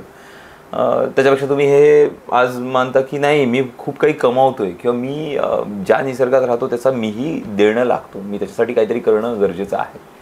तर तशा स्वरूपाचा मे बी एक मेसेज जात असेल आणि तो जाईल, कन्वे तर होतोय. आणि तुम्ही तितके काय म्हणतात, तुमच्याशी बोलल्यानंतर तुम्हाला ऐकल्यानंतर सुद्धा खूप छान वाटतं, पॉझिटिव्ह वाईब्स असतात. हे का आहे माहिती आहे, मला पण आज असं खरं वाटतं की तुम्ही त्या निसर्गाच्या सानिध्यात राहता, कासवांसोबत राहता, त्या पक्ष्यांसोबत राहत असाल, कुठल्या झाडांच्या सोबतीत राहत असाल, त्यांना पाहत असाल, त्यांना ऑब्झर्व करत असाल. ही जी माणसं तुमच्यासोबत काम करतात त्यांचे एक्सपिरियन्सेस असतील, तुम्ही त्यांच्याशी कनेक्ट होत असाल, ज्यावेळेला ते पाहत असेल की तुम्ही त्या प्राण्यांसाठी, मुक्या जनावरांसाठी किंवा निसर्गासाठी इतकं करताय, तर तुम्ही माणूस म्हणून कसे आहात हे मे बी त्यांना कळत असेल तुम्ही न सांगता. जसं मी माझ्याबद्दलचा एक किस्सा सांगितला, तर ह्याच्यात मोठेपणा तुमच्याकडे असणं एक्सपेक्टेड होतं, पण तो मोठेपणा तुमच्याकडे कुठेच नाही आहे. तुम्ही एकदम डाऊन टू अर्थ असता, नेहमी तुमच्या कामात व्यस्त असता. तुम्हाला माहिती आहे की तुम्हाला काय करायचं आहे, काय नाही करायचं आहे, कुठे बडेजाऊ करायचं नाही आहे, कुठे दाखवायचं नाही आहे. जसा मी आहे असा आहे, पण माझी ही शिस्त आहे, मी हे काम करतो ते इतक्या मनाने करतो. त्याच्या आडवं जर का कोणी येत असेल तर बाबा मी तुला नाही असाच नाही सोडणार. मग मी तुला ते सांगेन की पहा बघ, येऊन बघ मी काय करतोय. मी तुला शिवाय देईन का, तर नाही, समजून घे मी काय करतो, मग तुला कळेल की तुझी चूक काय. हे मलाही जाणवलं आणि तुम्ही ते सांगितलं. पण छान वाटलं आज तुमच्यासोबत बोलून. अदरवाईज आता तर आपण कासवं किंवा तुमचं काम, तुमची जर्नी ह्याच्याबद्दल बोलू. मी जस्ट काही आता असे क्वेश्चन तुम्हाला विचारतो की इन जनरल म्हणजे तुमचा दिवस कसा जातो, म्हणजे कसं चालू होतो, काय काय करता दिवसभर?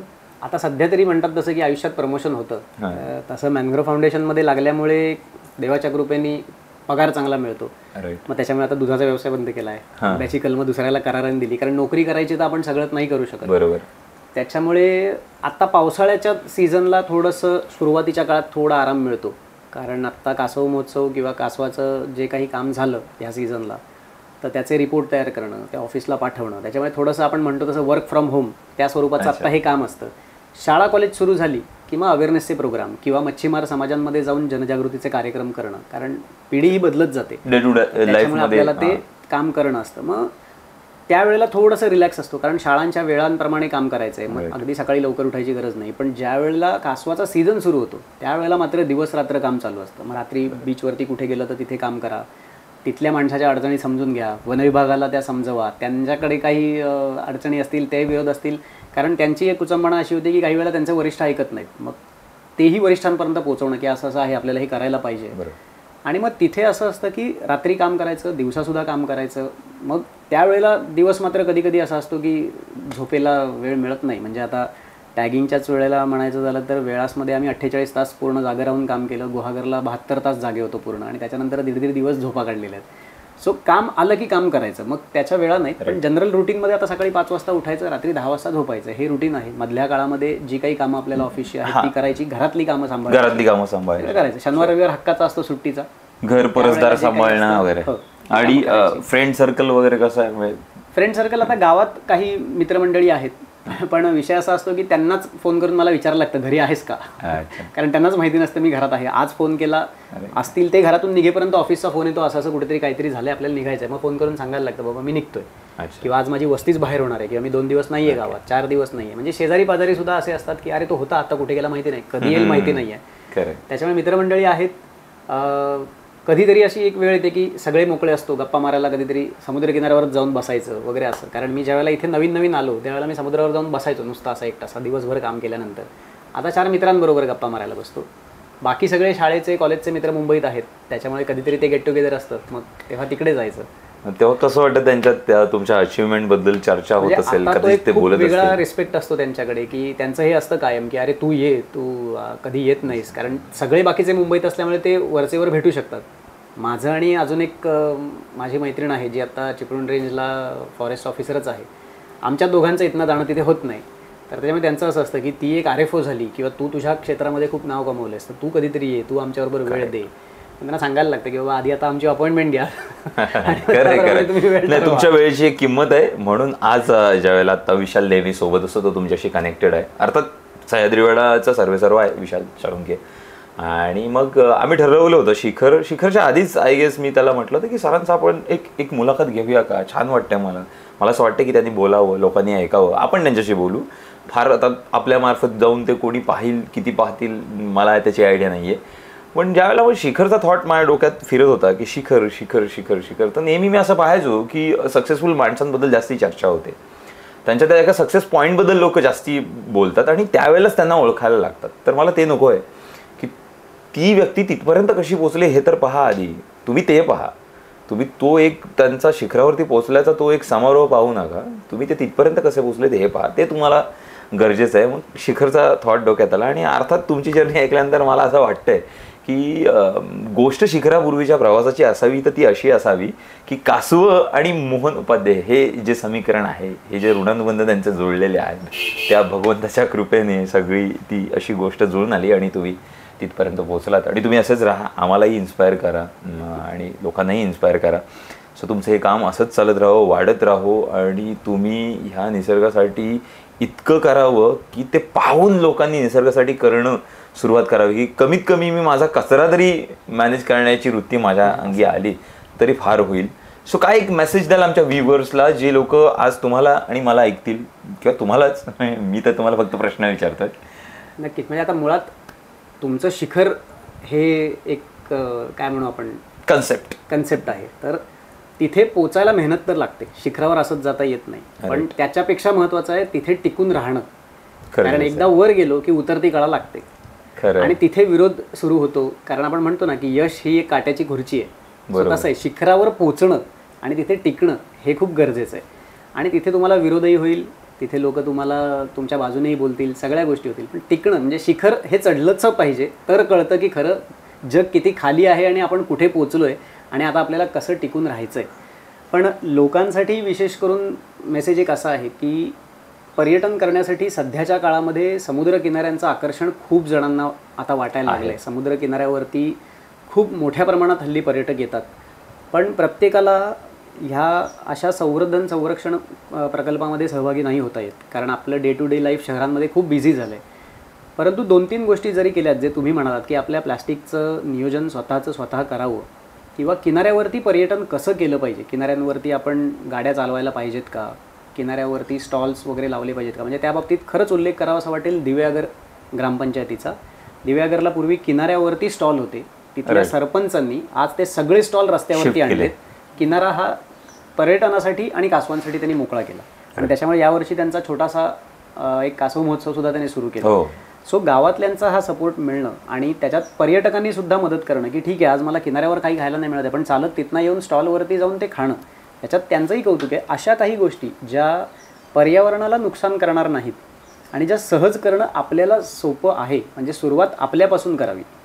की एखाद्या बसमधनं किंवा रेल्वेतनं प्रवास करतोय, कोणीतरी काहीतरी खातं आहे, तर त्याला आपण एवढं नक्की सांगू शकतो किंवा तुमचा कचरा चालत्या गाडीतनं बाहेर टाकू नका, कारण तो पावसाने कुठनंही वाहून पाण्यातनं शेवटी नदी नाल्यातनं गेला तर तो शेवटी समुद्रातच येणार आहे. ह्या गोष्टी त्यांना सांगणं हेही आज आपली स्वतःची गरज आहे. आणि किनाऱ्यावरच्या असलेल्या पर्यटनाला एका चांगल्या पर्यटनाचं स्वरूप देणं हे जेवढं स्थानिकांचं जबाबदारी आहे, तर तेवढी सुज्ञ नागरिक म्हणून येणाऱ्या पर्यटकांची सुद्धा जबाबदारी आहे की मी खरंच जर मला शिकलेला समजतोय किंवा मला खरंच कळतं की पर्यटन कसं असलं पाहिजे, तर मी माझी जबाबदारी ओळखून मी ते काम करायला पाहिजे. समोरच्यानी मलाही सांगण्याची वेळ येता कामा नये. तर खरं तर आपण शाळेमध्ये गेलो, शाळा शिकलो, नाहीतर शाळेतनं कॉलेजमध्ये गेल्यानंतर आपल्याला जो परिसर अभ्यास असतो तर तो फक्त शाळेपुरताच मर्यादित होता असं म्हणावं लागेल. तर तो आपल्या जीवनामध्ये आपण तो अंगीकारला पाहिजे, तो डे टू डे लाईफमध्ये करायलाच पाहिजे. त्याच्यामुळे प्रत्येक प्राणी निसर्गातला महत्त्वाचा आहे आणि त्या प्रत्येक प्राण्याला होणाऱ्या कचऱ्याचा त्रासच होतो आणि तो सगळा कचरा फक्त आणि फक्त माणूस करतो आणि माणूसच तो कचरा कमी करू शकतो.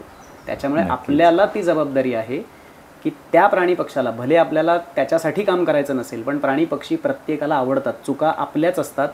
लहानपणापासून आपण मुलांना आपल्या प्राण्यांपासून लांब करतो, कारण प्राणी दिसला की लहान मुलं जवळ जातात. आपण सांगतो नाही तो चावेल किंवा तो नख मारेल किंवा पक्षी असेल तर तोच मारेल, आपण त्याला ती भीती निर्माण करतो आणि त्याच्यानंतर आपणच शिकवतो की दगड मारायचा की ते लांब पळतात. ह्या गोष्टी कुठेतरी थांबवायला हव्यात.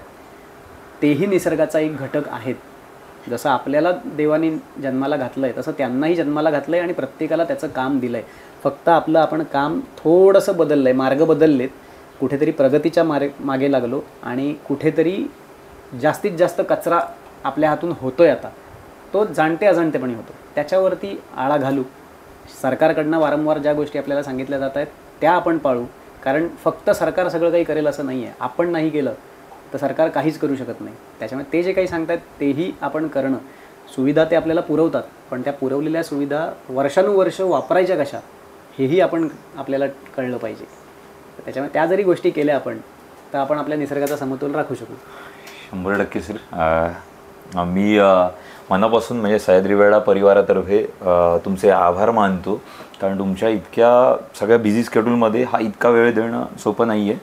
बट कदाचित तुम्ही तो आम्हाला दिलात तर मी त्याच्यासाठी खरंच खूप ग्रेटफुल आहे, की मी असं मानतो की मग कुठेतरी ती एक जागा असावी आमच्याबद्दल तुमच्या मनात. दॅट्स वाय की आम्हाला आजचा हा वेळ मिळाला आणि खरंच खूप धन्यवाद. आणि आज तुमच्याशी ही जी मुलाखत झाली ती मला माहीत नाही की त्या मुलाखतीतून मला काही आउटपुट मिळेल, पण ह्या ज्या गप्पा झाल्या त्यातनं बऱ्याच गोष्टी मला आता तरी कळल्यात. इनिशियल स्टेजला मी सवयी बदलण्याकडे थोडासा जाईन आणि पाहीन की बाबा माझ्याकडून काही एक मी देऊ शकतो निसर्गाला, जे मी देणं लागतो. बरंच काही नाही करता येणार मला कदाचित ग्राउंडवर उतरून, पण मी स्वतःच्या सवयींमध्ये बदल करू शकतो का, तर तो 100% करू शकतो. सो मी तो ट्राय करेन. Thank you so much. धन्यवाद. तुम्ही आल्यात आणि वेळ दिलात तुम्ही, त्याच्याबद्दल तुमचंही मनापासून आभार. Thank you sir.